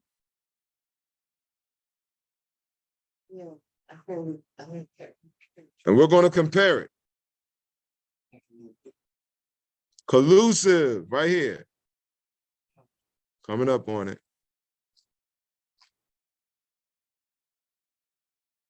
There we go. Collusive action. It reads, an action not founded upon an actual controversy between the parties to it. So that means it ain't reality. But brought for the purpose of securing a determination of a point of law for the gratification of curiosity. Y'all saw it, yep. Or to settle rights of third persons, not parties. It will not be entertained. That period. It will not be entertained. So that's a collusive action. So the first word in collusive action is collusive, right? Which means collusion. Collusion is an agreement between two or more persons to defraud a person of his rights by the forms of law, or to obtain an object forbidden by law. It implies the existence of fraud of some kind, the employment of fraudulent means, or of lawful means for the accomplishment of an unlawful purpose. So let's see if we see that. Right here. It's right here. Y'all see it? Collusive action. That's proof of fraud. Now, we just proved fraud. You don't just call something fraud, you prove it. because this is a part of proving your protection. So you don't just prove foreign citizenship, you also prove protection. Because if you can't prove protection, then what does that mean? You're not a competent heir to make claim to your estate. That includes your birthrights. That's no offense from me to you. That just means that I'm making you aware of how they're attacking you. This is how they're attacking you. What do they say in the Silent Weapons for Quiet Wars? Those people who do not use their intelligence are what? People with no intelligence. They know different than animals and burdens of beasts by choice and consent. So if you don't use your intelligence, which is why they're bombarding us with entertainment and drugs, calling it food and shit, so that you won't use your intelligence and your logic and your reasoning faculties. And most of all, your divine common sense, because that's where common law comes from. First thing you got to do is face your accuser. Somebody making a claim against you, you want to see who that person is, right? That's called standing. Standing is another word for status. If there's no status, if there's no standing, there's no accusation. All right? So technically, we don't even have to read any of this BS, right? That's on this paper, because it's called a transportation narrative. They're trying to transportate your state of mind into this story right here, upon consideration of the petition for contempt. From who? This is a story. This is not reality. So that look, what I'm showing you all is no different than what you get in the mail. Stop looking at the subject matter of the instrument. Use the 3 principles of law. The first is status. The second is jurisdiction and venue. The third is adjudication on the subject matter. Don't keep going straight to the adjudication part. Oh man, it's saying that I owe a debt. It's saying I gotta go to court. No. Start with the status. Who sent it? Who sent it? Right? Let me show you an example. I'm going to debtor list. And right here, this is Sister Elzira's mortgage dispute process, right? This was one of the last letters that she received, July 5th, 2022, being made out to the straw man as Elzira M. Wilborn, right? So the first thing you look at is who is made to, status, right? Mm-hmm. This is everybody when you get your instruments, right? No matter who it comes from. Who is it addressed to, right? You look for that. And then you go down to who it came from.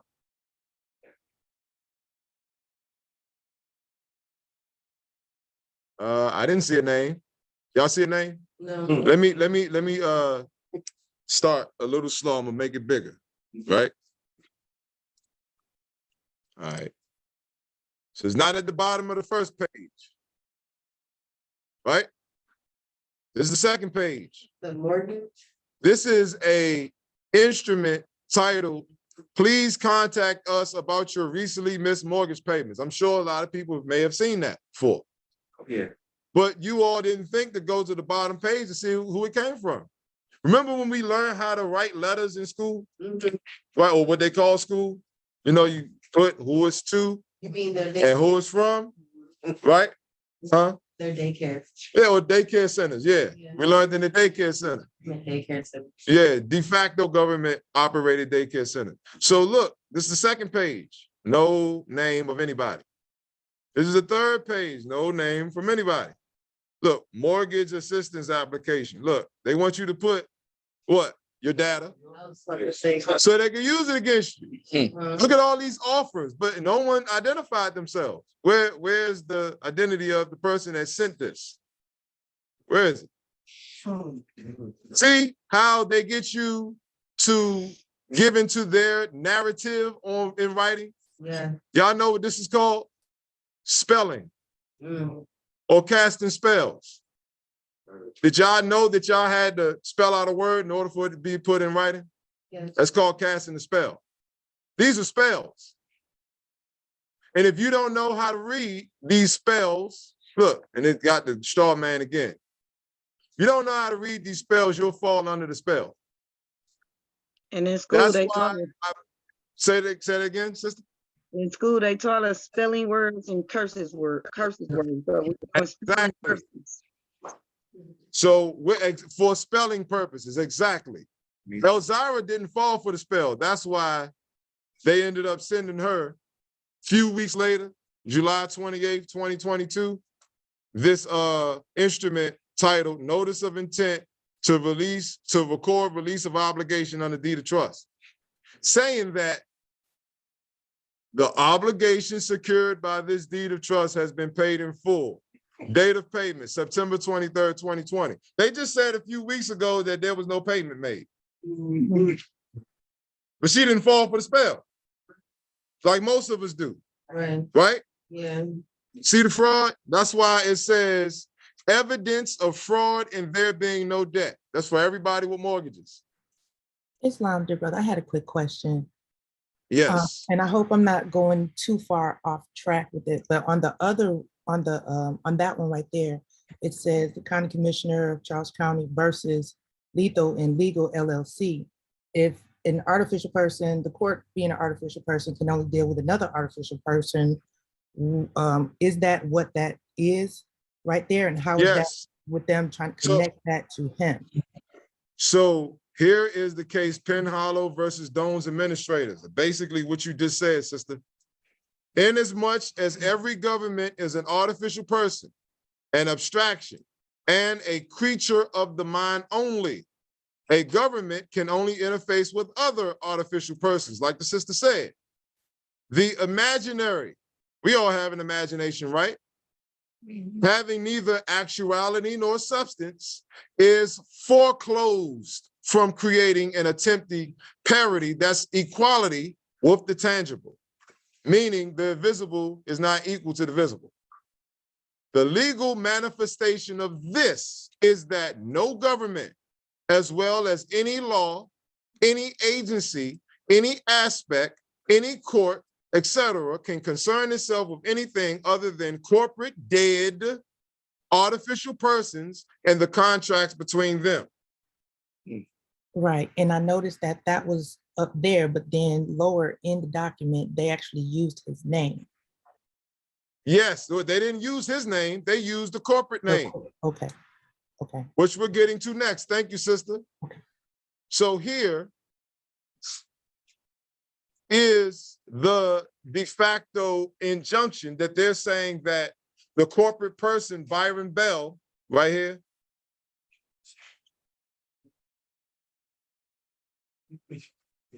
or what they're considering to be the respondent, it wouldn't be on this one, is saying that Byron Bell, the corporate person, is in violation of this void injunction order. Why is it void? Because there was a writ of error.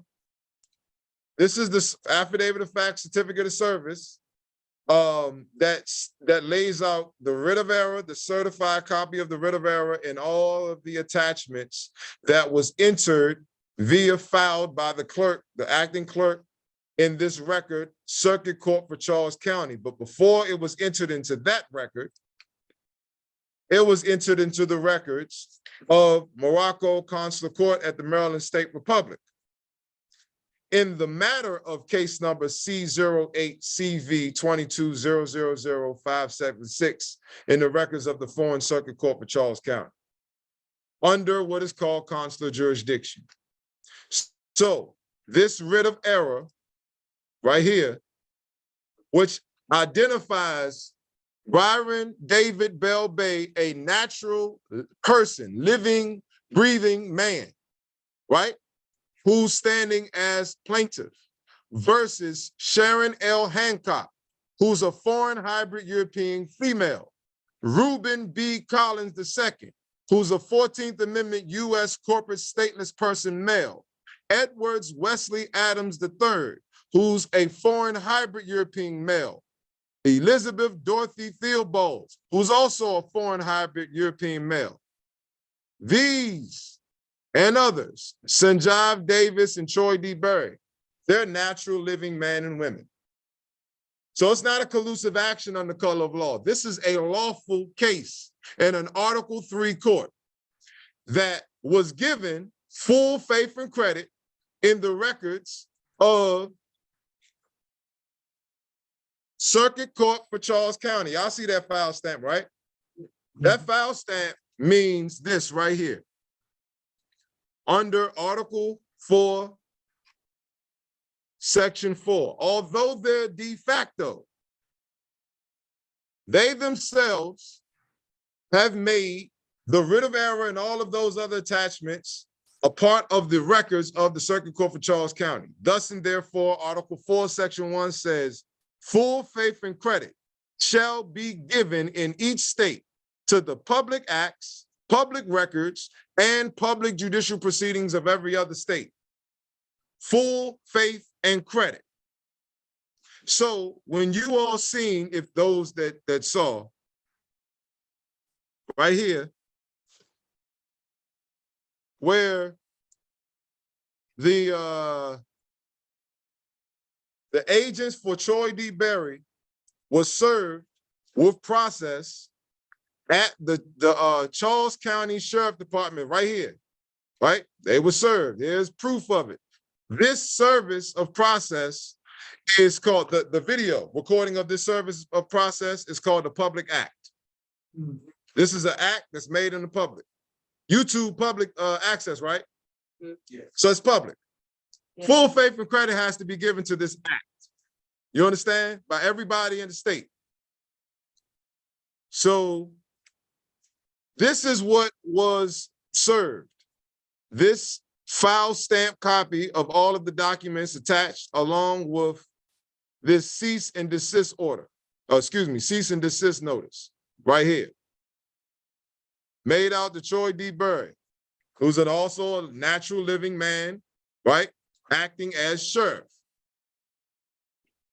Then those that saw this video saw when I denied access to these two agents that are representing the Charles County Sheriff Department, who was inquiring into the authority of the land. Yes, they have our instruments. Yes, they read them. Yes, they had to give them full faith and credit. But sometime between this time and,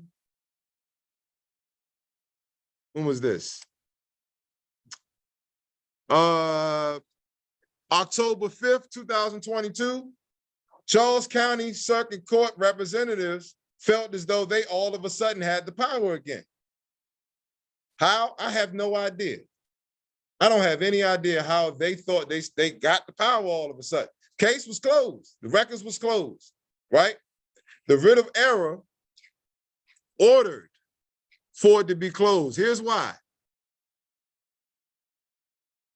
I'm going to the writ of error, the order section. Right here. Wherefore, well, first, before I go to the order, it says,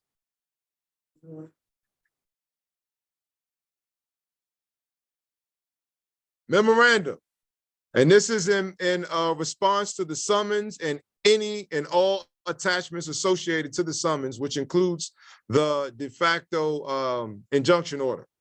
On September 9th, 2022, Byron David Bell Bay declared his nationality citizenship as Moorish American, being an Aboriginal and Indigenous sovereign national and heir of the Moroccan Empire at Northwest of Mexico, North America, and made adverse claim to his ancestral estate in reversion known as, the address, Walcom, Maryland Republic, by his secured treaty right to inherit under Article 22 of the Treaty of 1836.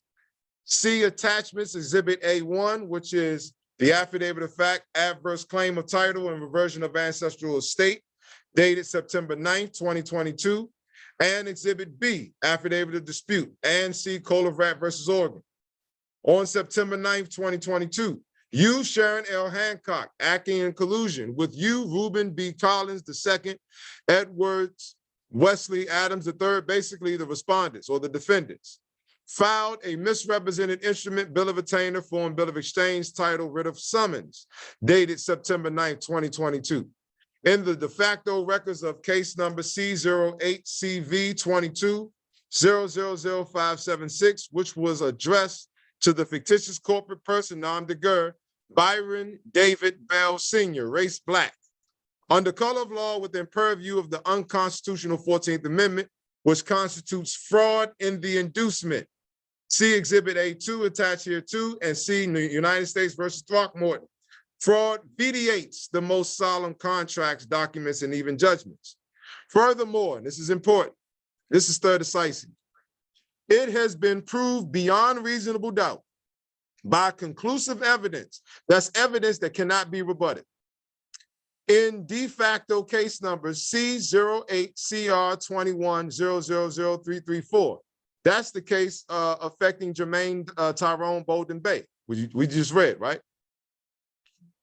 D042CR220000811, 8K130000884. That's the record that got me kidnapped for 5 years. And citations numbers, all of those citation numbers, in the records of the private foreign de facto circuit court for Charles County, that the state of Maryland and all subsidiaries thereof, including the de facto circuit court for Charles County, Inc., County Commissioners of Charles County, Inc., and the Charles County Sheriff Department, Inc., and the representatives thereof were not delegated Article 3 judicial authorization and consular jurisdiction to hear and decide diversity of citizenship cases affecting the person and private property of Moorish American nationals in disputes with citizens of the United States, and therefore lack jurisdiction and venue. See Elliott versus Pearsall, the one that we went over with Brother Tyree. Wherefore, it is this 9th day in the month of September 2022 in the Morocco Consular Court at the Maryland State Republic ordered and adjudged that a writ of error be and the same is hereby entered against the defendants, Sharon L. Hancock, acting in collusion with everyone else.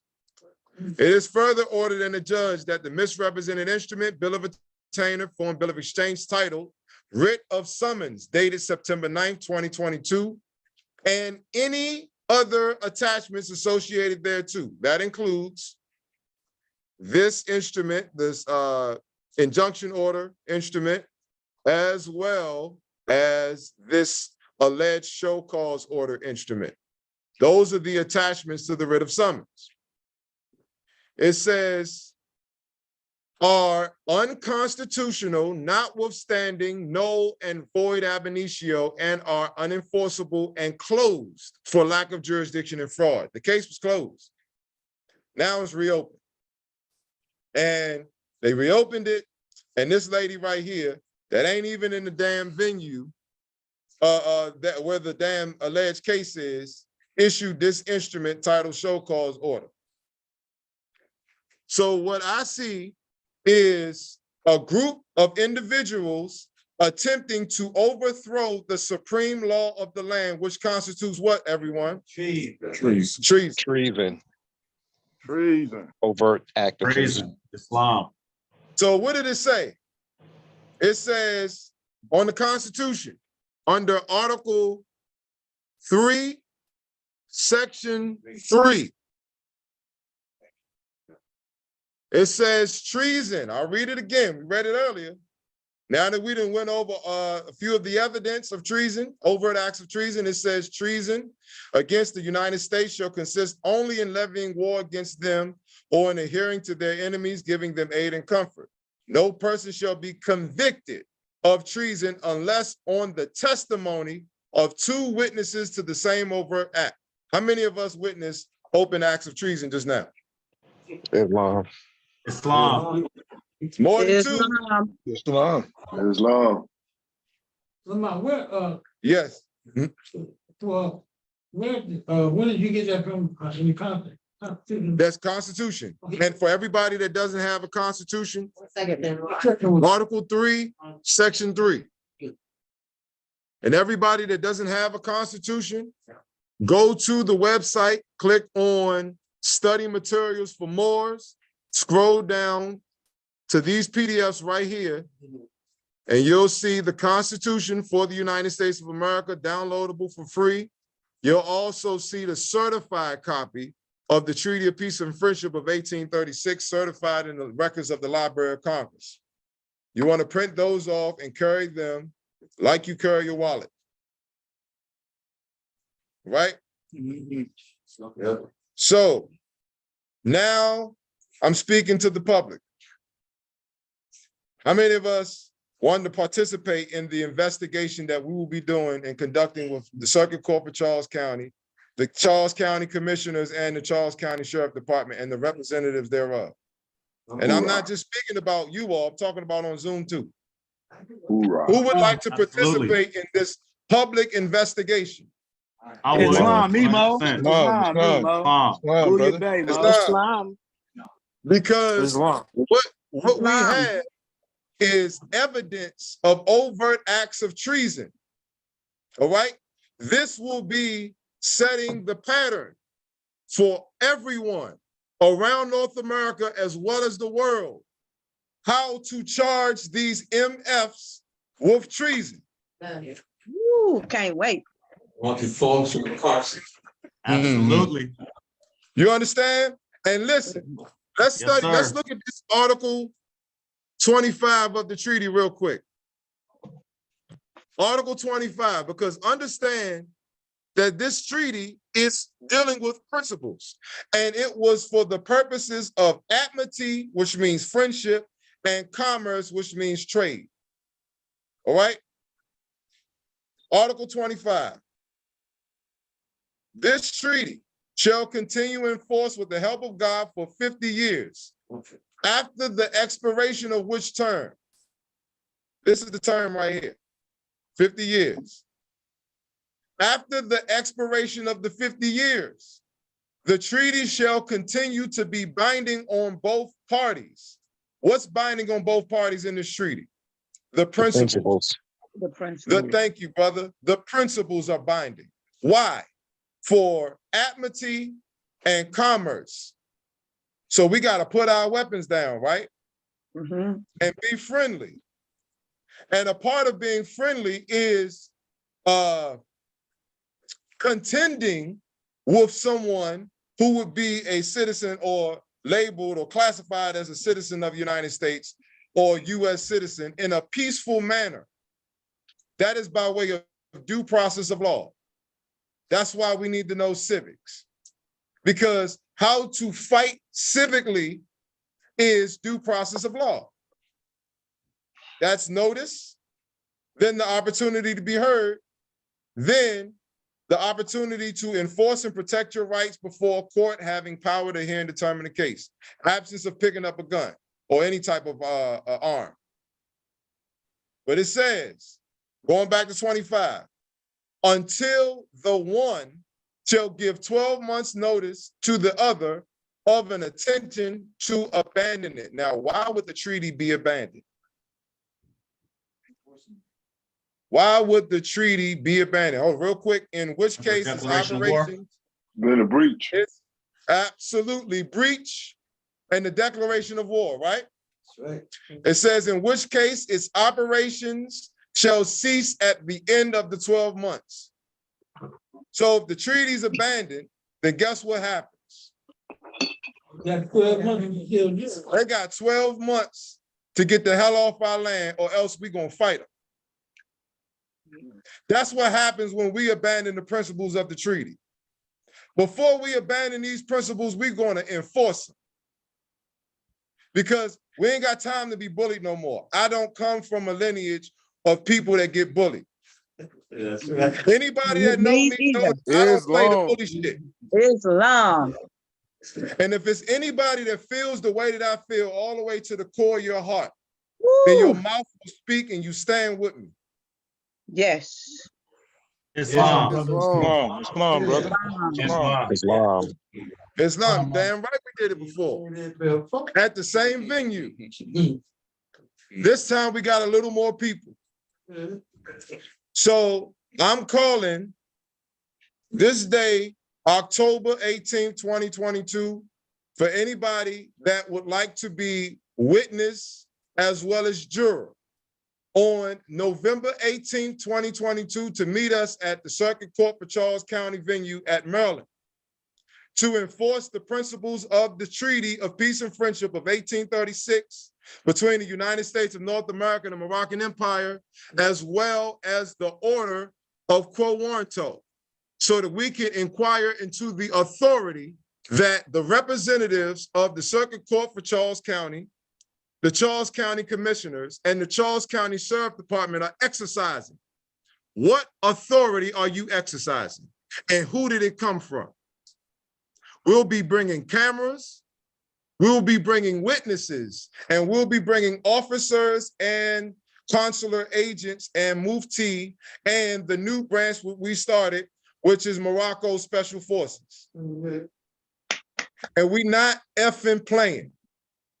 This is not a threat. This is a lawful notice coming from the Office of Consul General Morocco that we, the people, have to stop being passive and start inquiring and investigating these individuals calling themselves government that got uniforms on and a badge. That does not give you authority. This is also the opportunity for those that are wearing those uniforms and badges to make a decision, because if you are choosing to go against the Republican form of government, you're committing treason. That's right. That's the truth. Islam. That goes for everybody on this land. I don't care if you call yourself Moorish American, U.S. citizen, citizen of a state, sovereign citizen, what have you. If you commit acts of treason, the punishment of treason is death. If you commit acts of treason, you're overthrowing the sovereign people of the land. Islam. Because we are the land. The definition of land includes Moors. That's us. And that also applies to the Moors that are claiming these processes, that's claiming these instruments that all account to slavery and principles that delude to slavery. Processes being the IRS, UCC, 1099, all of that shit, administrative process under the Administrative Procedures Act, all of that comes under the 14th Amendment. Here's a notice to you. You're committing treason. All right. So now. you have a choice. The last meeting was the people will be tested by their works and the traitors will be revealed. And that's not just the traitors among us, the traitors on the other side too, because if you look at the videos on the YouTube channel, Enforce the Constitution, you'll see that every time we got pulled over, or him and I, right? Or me and another sister, or when the two agents came up on the property, you saw me demonstrate what? Friendly relations, right? Right? It was all conversation. And it was words. Yes. And the words came by way of principles. I didn't explain myself about my firearm, did I? Those that saw the video. I didn't explain myself about the tags. The brother didn't explain himself about the tags, right? We didn't explain ourselves about why we don't need a permit to have a shooting range on that property. Nope. I only spoke treaty obligations and how to end peacefully, whether I had a peace on me or not, still ended peacefully. So I'm not invoking us to go up there and incite violence or anything of the nature. Massachusetts, General. Say it again. When y'all went to Massachusetts? When we went to Massachusetts, exactly, same thing. When we went to Massachusetts, all the way, I've never been to Massachusetts jurisdiction ever in my life. That was my first time. And we went out there, and of course, a lot of people say, yeah, man, they racist out there. They don't like us out there. None of us got kidnapped. One of our automobiles was taken because the individual was still, who's with us, was still studying. And that's a part of the test and getting the birthright back. Won't happen again. I bet you it won't happen again with that sister. I ain't gonna put her out there, but she's been studying and she's sharp as hell and she's Sagittarius.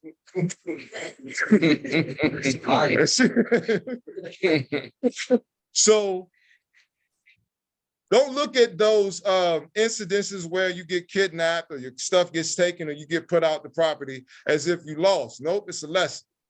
Take me, for example. I went to prison for 5 years. Woo. Now I'm walking around with a firearm on my hip in the public, and I ain't explaining myself to a goddamn body. You're living in the man. And I'm living. In a man. I ain't dead. I ain't, oh man, they gonna kill your ass. You know too much. No, they kill you when you don't know enough. That's right. It's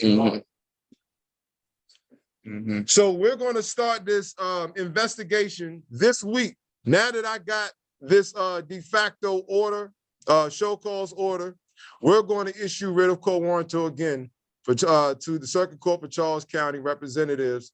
This time, it's not going to just be us investigating. It's going to be all of us. Because this affects all of us. This is a public safety concern for Moorish Americans. Yes. Not just here at this territory, all over. This also will be, like I said before, an example of what we have to do as we the people. Not run to somebody who is in an office as if they got the power. No, you got the power. You had the power the whole entire time. I said it at the end of the video when Javar got released. 2021, June 17th. Nope, never did it before. I've never done that before. For anybody that thought I've done that before, nope. None of us have done what you saw on the video on June 17, 2021 before. We just moved off principles. Yeah. And faith, not blind faith. Our eyes was wide open. Islam, bro. And we were prepared to charge for treason. Because what did I say before we was about to leave? We just all witnessed the treason. Let us leave. What did the bailiff say? Oh, no, y'all good.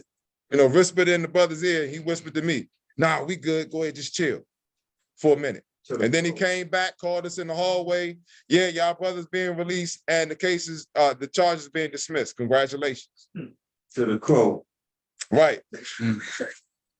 So this time, I'm not looking to get anybody released. I'm not looking to get the show cause order or the case dismissed. I'm looking to shut down Charles County Circuit Court.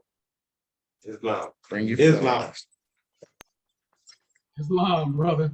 Islam, Islam. Yes. Come down, all of you. That's right, all Islam, of them. Noble. So it's not saying, I'm not saying that we're giving just so special attention to Charles County Circuit Court and leaving all the other de facto venues out. Nope. You learn how to do it with one, you learn how to do it with all. It's binding on all judges and parties. Absolutely, not judges, de facto. De facto. Absolutely. Right. So that means we're not going to protest by way of marching and holding up picket signs. Nope. Come with your flags. Come with paper and pen. Come with recording devices. Some of us will be standing outside with our officers at arms. Some of us will be going inside.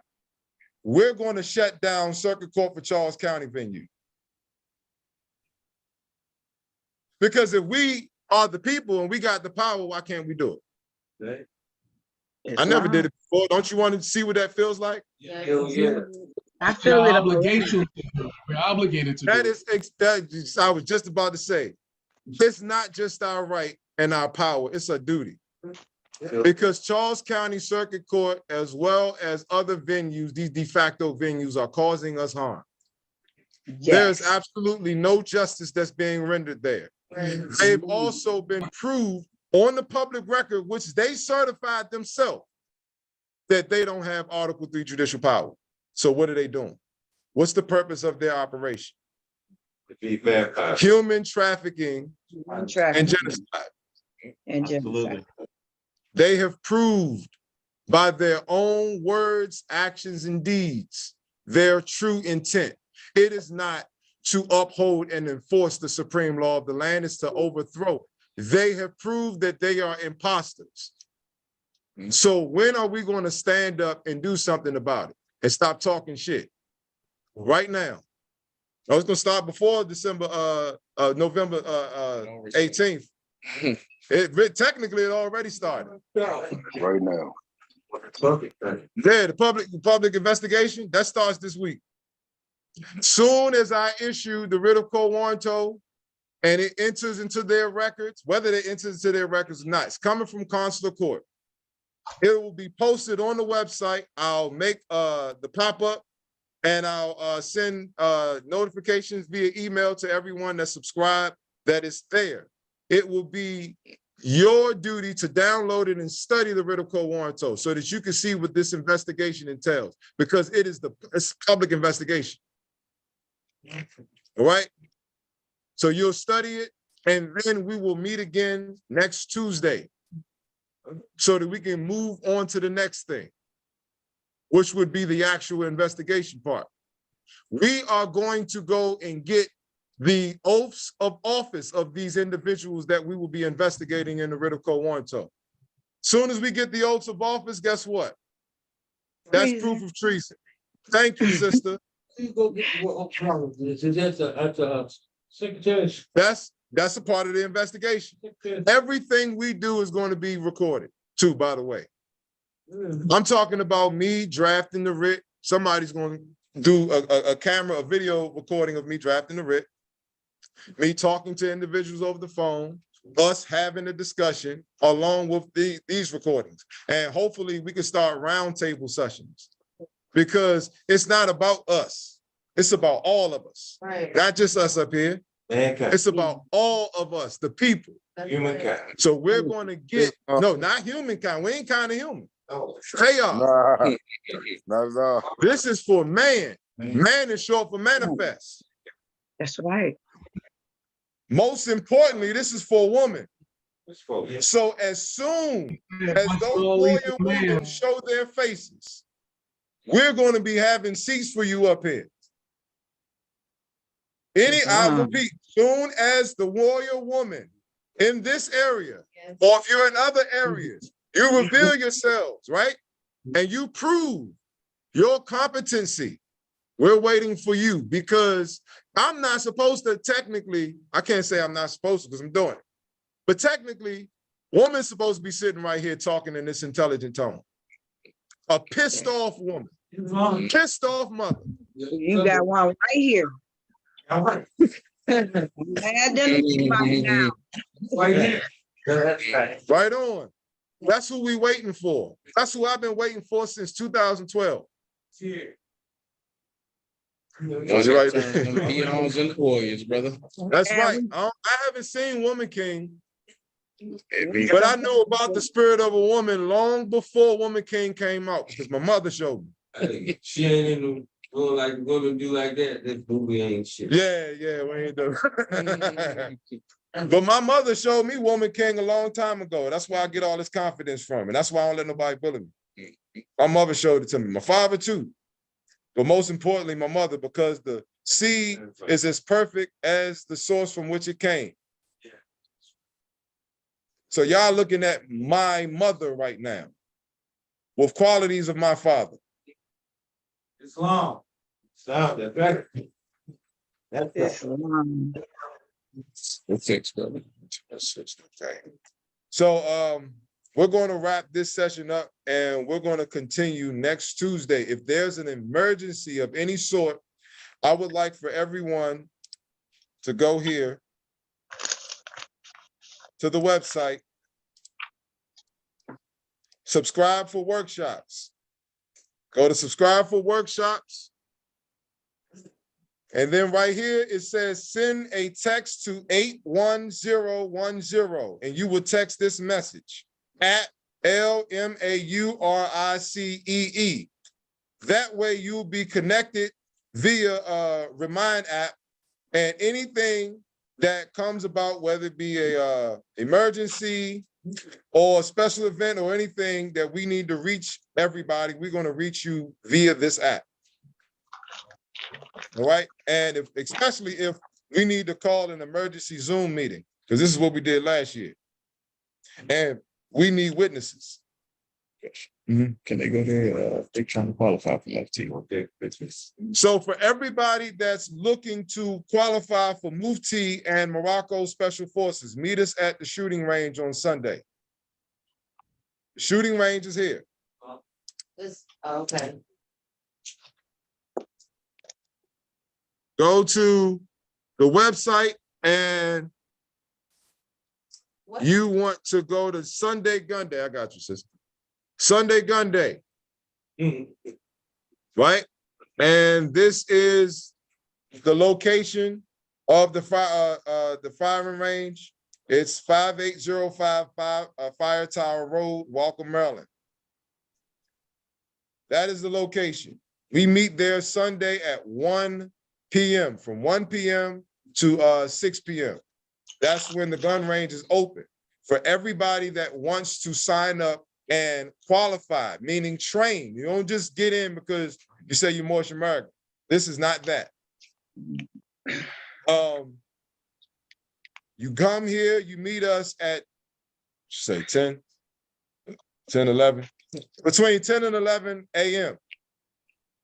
All right, this is Moorish, any Moorish American and any foreign hybrid European colonists that are looking to help us enforce the principles of our ancient foremothers and forefathers being the supreme law of the land. Meet us at the gun range. Because look, 10 o'clock at the gun. 10 o'clock, between 10 and 11 a.m., no matter where you at. Because look, when you go to overt acts of treason, in this de facto show cause order, or excuse me, not the show cause order, in this de facto petition, look at what they're using. First of all, the petition came from an attorney. Look, Mark R. Potter. How the hell can an attorney make a petition? I thought that they were supposed to be the agent. They're not a party in the case. How the hell he's making a petition? That's because there is no claim in this case. This is a collusive action used to defraud Byron Bell Bay and us as a whole. So look at what they're using as evidence. That's one of our flyers. Because they're like, wait a minute, how the hell did y'all issue a warrant, the injunction saying nobody can be at the property shooting, and then they talking about some reopened Sunday Gun Day. We shooting. How can they do that? They don't have the right to do that, right? This is their evidence. Well, let's show them. Let's show them that we have the right to do it. Like we did before, but this time we're including the public. What question? So, we train this Sunday from 1 to 6, but we're meeting at 11, between 10 and 11 o'clock. Islam, sister. Yeah, I was wondering, which court do you exert your rights in if you're already in prison? No, you wouldn't assert your rights. I mean, which court? No, or you wouldn't? No, you would assert your rights in the records of the venue that puts you in prison. Okay. Yeah, Okay. that's by the process of quo warranto. Right. Well, my contract's already in there and he's already put all of his paperwork in. So he had, which one was it? 1 second, let me look at this document. So what he would need now is somebody on the outside that's competent enough to enforce it. Okay. This is what your consort is going through right now is what I went through in 2014, 2013, 14, 15, 16, 17, 18, and 19. Okay. I had nobody on the outside that was competent enough to enforce the documents that I was issuing in those records. So what he has to do is work with you, sister, and you work with us so that you can build your competency level as well as your as well as your confidence to enforce. And don't take a whole bunch of people. Okay. Just pretty much 3 at least. 3. Yep. Okay. Islam, thank you. Islam. I have one question, brother. They have attached this court-appointed lawyer to me. How do I get rid of this man? Okay. Just put the quote warranto right on top of his head. Hey, look, huh? you said that they have attached an attorney to you, right? Yeah, and I keep trying to get rid of him.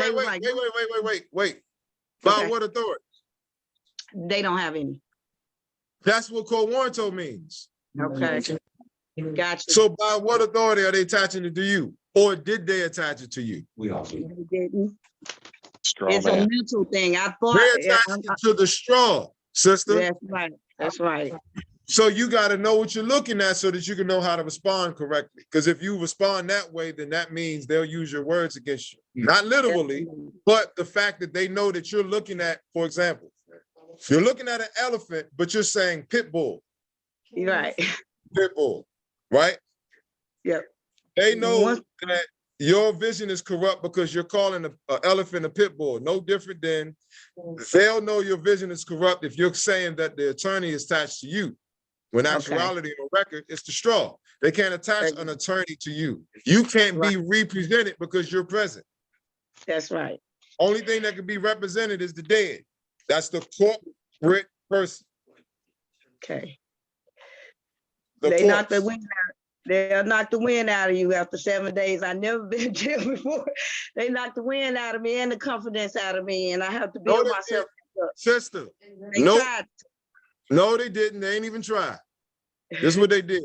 And I'll end on this for everybody that feels the same way that the sister felt, because I felt that way too, until I realized what was really going on. And this is why it says at the top of this Holy Quran of the Moorish Science Temple of America, Moorish Holy Temple of Science, every single page, it says the divine instructions from the Holy Prophet. Yeah. It doesn't say it on this PDF though, but it says it in the book. The divine instructions. Your breath, who knows what the word spirit means? It means breath, right? Right. Who knows that the breath is divine? Okay, so that means if words are conveyed by way of the breath, then that means everything you speak is divine, right or wrong? Right. The divine instructions is right here. You don't read these divine instructions, you will not know what you're looking at or what you're speaking. So it says right here, perfected man, because you are perfect. Yes. Must pass through all the ways of life. And so a cardinal nature was full manifest, a nature that sprang forth from fleshly things. Without a foe, a soldier never knows his strength. Man, thought, I'm gonna highlight that. Thought must be developed by the exercise of strength. What's thought? Let's go up. Man is a thought of Allah. All thoughts of Allah are infinite. They are not measured up by time. For things that are concerned with time, begin and end. If you concern yourself with time, oh man, I gotta hurry up. You're finite, and finite minds cannot comprehend things infinite. You need to come out of that cardinal nature. That's the foe. So if man is the thought of Allah, and it says thoughts must be developed by the exercise of strength, you can replace thought with man. Man must be developed by the exercise of strength. How's that done? And so this cardinal nature soon became a foe that man must fight, that he might be the strength of Allah made manifest. That's why you got foes. That's why you went through what you went through, sister. That's why the brother's in where he's at. Because thought must be developed by the exercise of strength, and man will find himself where he can study best. Salam, brother. Thank you so much. Let every living thing stand still and hear. That means You have to meditate. Be quiet and listen to your thoughts. Man is the Lord of all the plane of manifest, of protoplasm, of mineral, of plant, of beast. You're the Lord. Everybody close your eyes right now. Close your eyes. And on the count of 3, I would like for everyone to say only in their head, not out loud, say your appellation really loud in your head. Count of 3. 1, 2, 3. All right, open your eyes. How many of us heard the appellation being spoken in our head real loud? How many of us? All of us, right? But it wasn't heard. It wasn't heard. I was in the 3rd round, right? Right. But we heard it. Right. That's called the Lord, being the Lord of the plane of soul. The plane of soul is your subconscious. So you heard you, the master, speak, but then you hear these other words, right? These other voices, don't you? I know I'm not the only one that sound crazy. You don't hear other voices or other voices in your head speaking, telling you who's she talking to like that. And then you repeat the voice, right? Yeah. You repeat it. Did y'all know that y'all repeat the thoughts in your mind? Did you know that I'm repeating the thoughts in my mind right now, and these thoughts are coming at light speeds? Man is the thought of all law. Okay? So those are your thoughts, right? When you speak it, then you got the tape recorder thoughts from other people and you that you spoke from the past. Those are your foes. Those are your foes. Not the man that says you can't do that and I got you got a badge on in the uniform. That ain't your foe. Your foe is the thought that told you he was right. That's your foe. That's why this is a divine and national movement. It's not just national, where you walk around with a nationality card. No, it's a state of mind too. Yes. Because you could lose your nationality card. Does that mean you're international? If I got a black belt in Taekwondo, if I take the belt off, am I still a black belt? Damn right. Yes. Still kick your ass, right? Absolutely. So look, Absolutely. but man will regain his lost estate, his heritage, that's his inheritance. But he must do it in a conflict that cannot be told in words. Why? So that man can be the strength of Allah made manifest. Right? You said you free. You said you sovereign. You said you the ruler of the land. Prove it. Go fight your oppressor. Yes. Go fight him and beat his ass. Go fight Kick Goliath ass. 5 rocks. And what you think those 5 rocks represented? Love, truth, peace, freedom, and justice. Thank you. Go fight them with those principles and stand on them. Don't be willing to die for them. Be willing to live for them. Yes. Because your memory lives on. They can only kill the body. They can't kill the thought. And that's what you are. Yea, he must suffer trials and temptations manifold. Don't be discouraged because you're getting tested. It says it right there. Yea means yes. Yes. You must suffer. Must. It didn't say possibly would. Must suffer trials and temptations manifold. Why? Because the fire does what? Purify. It pure. Thank you, brother. So when you say I'm heated, you're being purified. I know what it's like. I had 5 years of it. I'm sure it's other people that have more. But let him know that cherubim and seraphim that rule the stations of the sun and spirit of the mighty Allah who rule the solar stars are his protectors and his guide.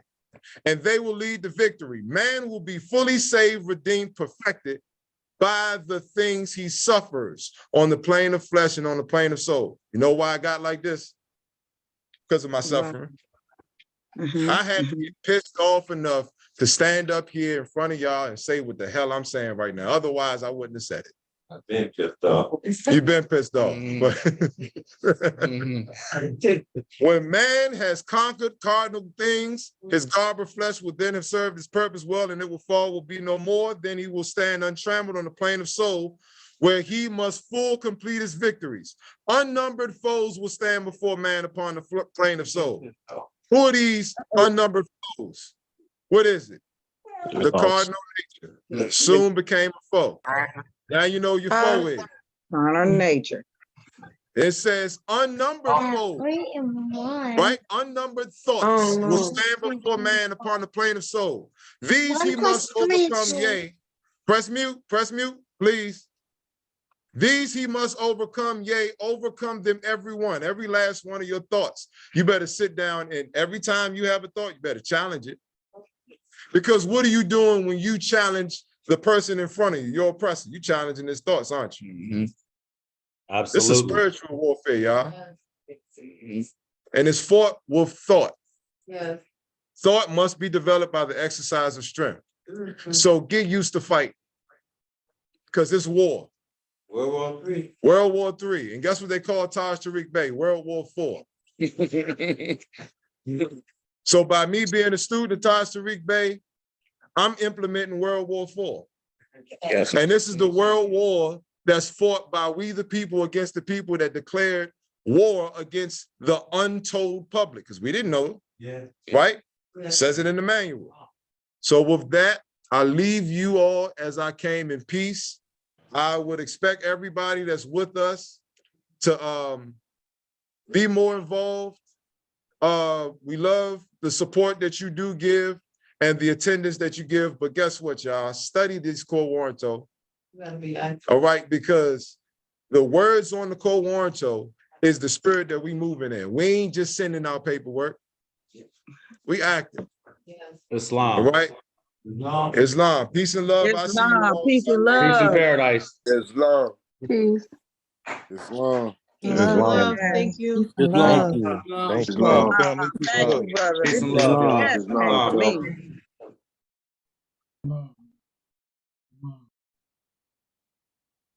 Hey, quick question. Oh, go ahead, bro. While we packing up. I thought I ended it. Yeah. I just Wait. wanted to know. You're breaking up, bro. Is any unabridged dictionary fine? Is You any said some of the unabridged dictionary fine to use? I couldn't understand what you were saying, bro. He's asking, hey brother, any he's asking if any unabridged dictionary is fine to use. Unabridged dictionary, yeah. Use an unabridged dictionary. Make sure you know the etymon of the word, though. If they don't have an etymon section, throw it away. So Pretty much. earlier, he was I hope you heard me, brother. That's all. Islam. Showing us up. All right, peace and love, everyone. Thanks for coming on. Islam. Islam, peace and love. Islam, bro. I'm sorry. God, but hey, it's my little brother, bro. What's up? My bad. No, you good. What? Yeah. 1 second. Thanks for coming, bro. Y'all don't need No, we good, man. Thanks for coming. We need help. Yeah, you got